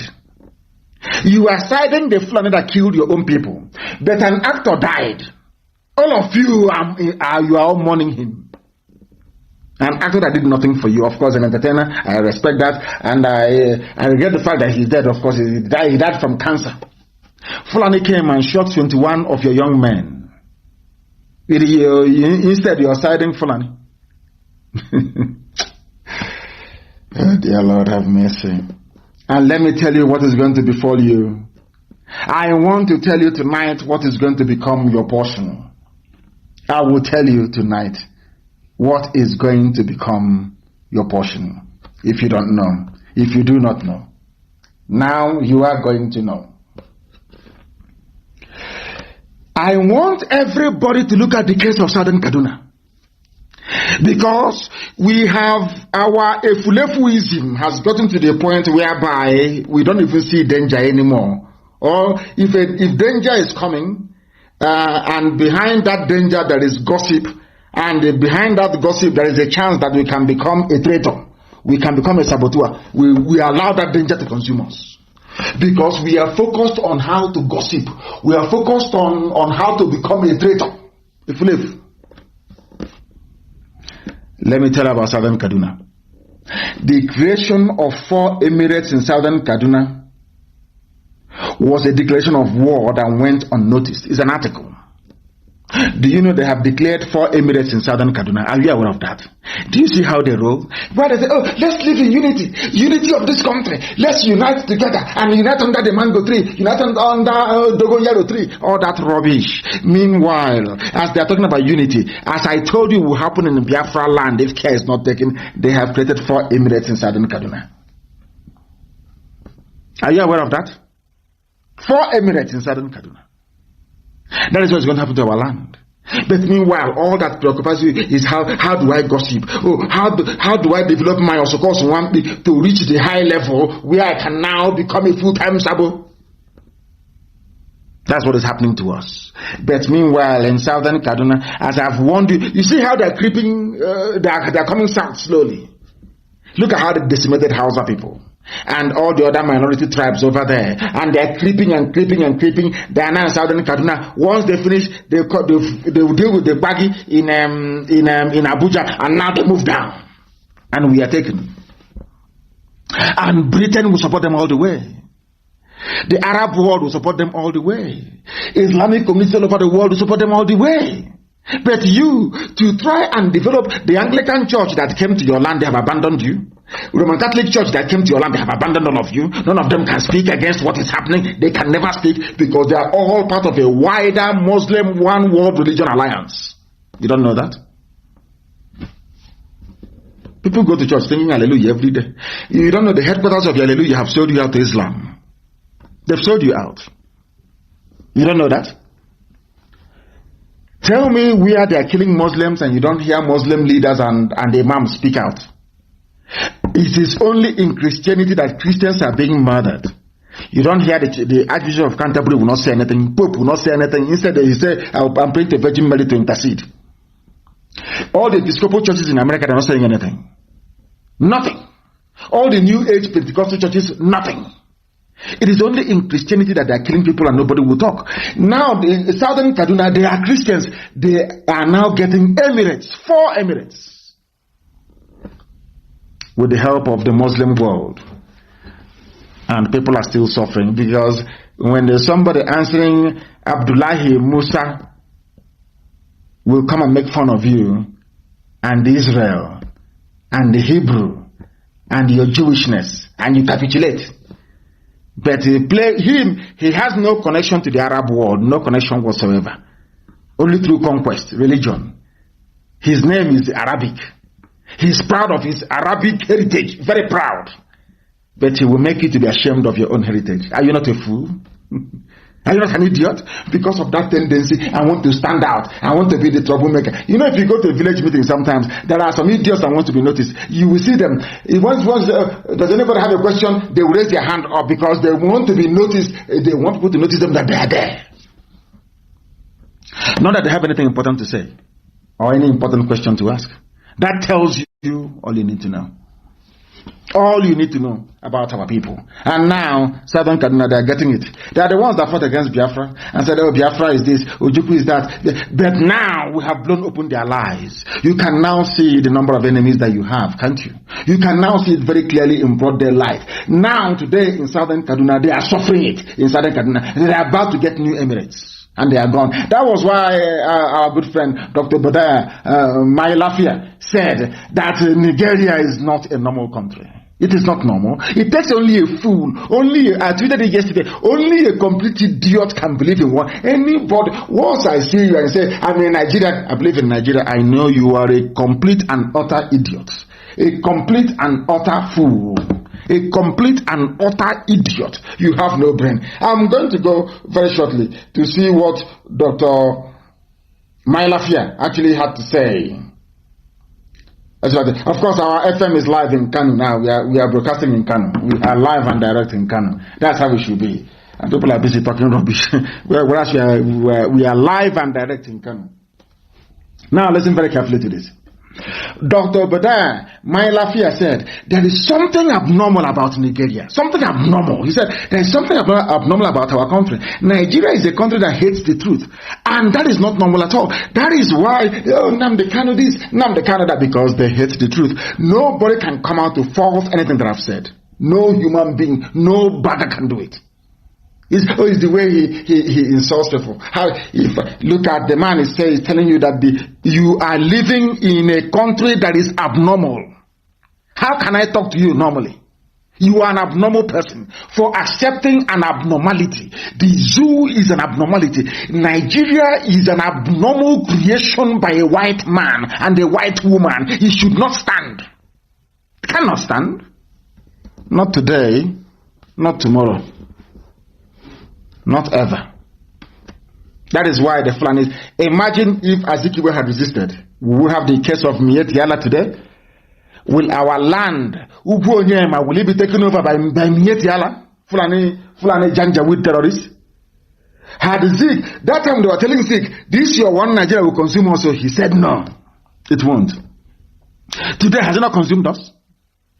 Have you seen what one man's inordinate ambition has brought to our people? 5 million dead between 66 to 1970.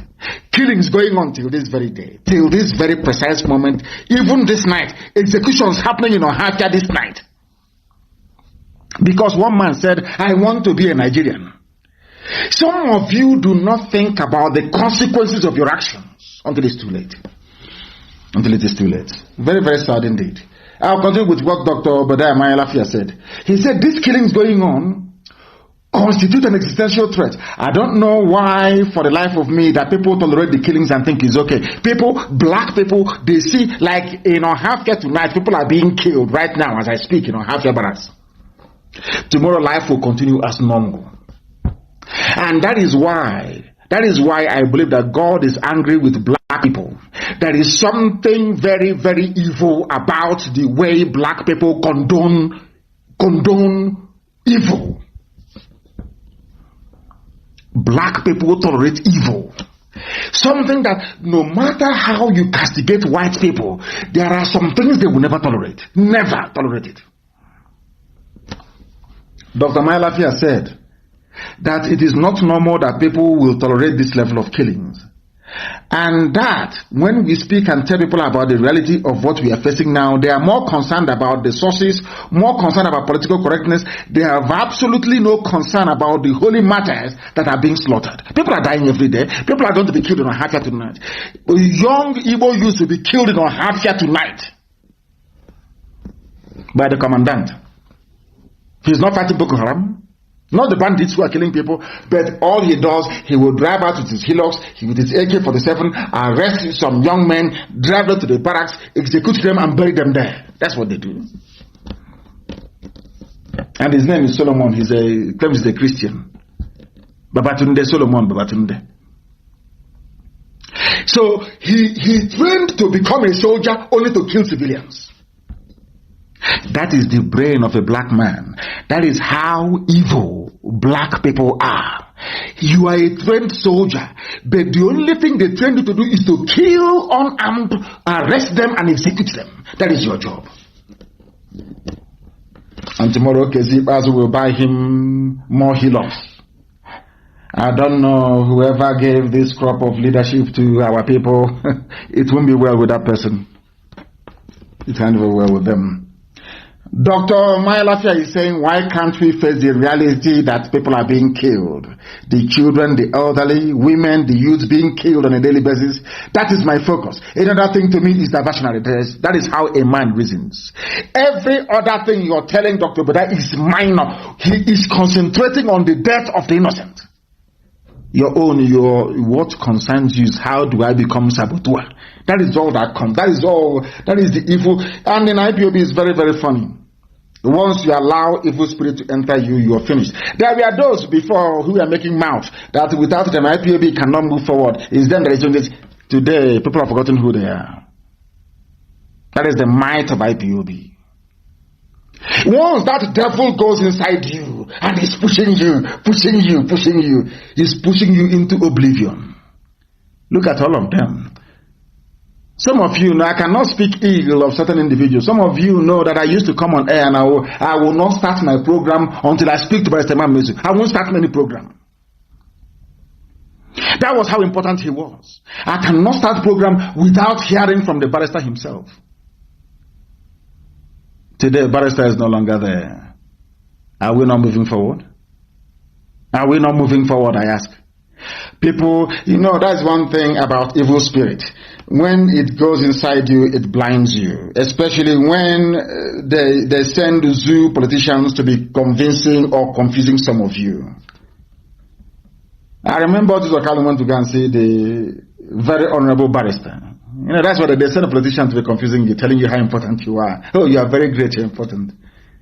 They'll mess you up and you become irrelevant. And this train continues to move. And that is why before I bring our program to a conclusion this evening, I must make it abundantly clear that the essence of these lectures, the essence of our broadcast is to get our people to reason in a particular way, to reason like human beings. I've been staying with white people for decades. I've been staying with white people for very many years. I know the way they reason. I know the way they react. Listen, when a white person is watching somebody, a contestant, in a prize, contesting for prize money, sometimes it could be, Who Wants to Be a Millionaire? You will see the way that somebody that knows that he will not get one dime from that person will be praying for that person to win the top prize. And I'll be looking at white people like this. They will be rooting. They will come to work the next day. They will say, I wanted him to win the $1 million. I wanted him, £1 million. I was praying for him to win. He doesn't even know who the person is. Because their society groomed them to be nice to one another. You cannot see that is why white people, once you're a traitor in a white land, you're executed. The only thing they can execute you for is for treachery. To work against your country. They will kill you for it. You can rape children and go free. You can commit murder and you will go free. Once it is high treason, you are going down for. Once you sell the secret of your country to another person, you're jailed for life. You can never see the outside again. But black people leave themselves open. Let me warn tonight. If you leave yourself open, the devil will end, because what we are doing is a spiritual battle. So we are the children of light, and darkness is trying to penetrate all the time. If you are not fortified, if you're not prayerful, if you're not watchful, if you're not conscious, darkness will enter into you. That is when you begin to talk rubbish on Facebook, you begin to open fake accounts, begin to talk nonsense, because you've allowed darkness to penetrate and enter into you. And it will make you become irrelevant. And the movement continues. The movement continues. As I have said before, and I keep saying it, I lead IPOB. People do what I ask them to do. If you cannot do what I ask you to do, you get out of IPOB. You do what I ask you to do. If only you get out, you will open a fake account, you will talk rubbish for 5 or 6 weeks, and you will be forgotten. Do you know that when I was in prison, was IPOB not moving ahead? When I was in prison, IPOB was opening new families all over the world. Was it not moving ahead? I myself can't even stop IPOB. I can't. And nobody can. Because it was ordained from heaven that we must come at this time. We are going to face it. I told you 2 weeks will be very, very critical. Did I not say it? Have you not seen what has been happening? Culminating in them picking up some young men and executing them tonight in Ohafia Barracks. But in the end, we are going to prevail. And those of us who will be there at the end will sit down and have a discussion about this.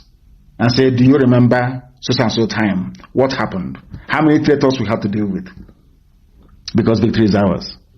And Chukwu Kikabiyama will take all the glory, praise, adoration, and honor. I thank you all very much for listening this very evening. And as I've said before, those of you who are in the habit, please, of disobeying your coordinators, desist from doing so. But if they ask you to do something horrible, then you know where and who to complain to. Very, very important. But if you are in this movement and you are not buying into the full ideology that we are propagating, then you shouldn't be part of us. You cannot be.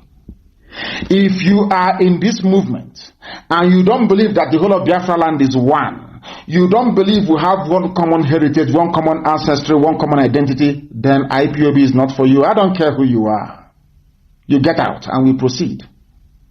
Not that anybody is going to stop us. We are marching on anyway. But that's the way it's going to be. But we must do everything we do with love, compassion, care, and understanding. Very, very critical we do that as well. But in the main, Chukwu Kikabiyama is supreme. And after that comes IPOB and everything else. I thank you very much for listening this very evening. And as always to us, Biafra is the sum of all that we are. That is why here on radio, Biafra is where we worship. And Chukwu Kikabiyama Purumi Henina, the creator of the heavens and the earth, is our God. I thank you very much, all of you, for listening this very evening, morning, afternoon, or night, depending on where you are. But from me, from here, good evening.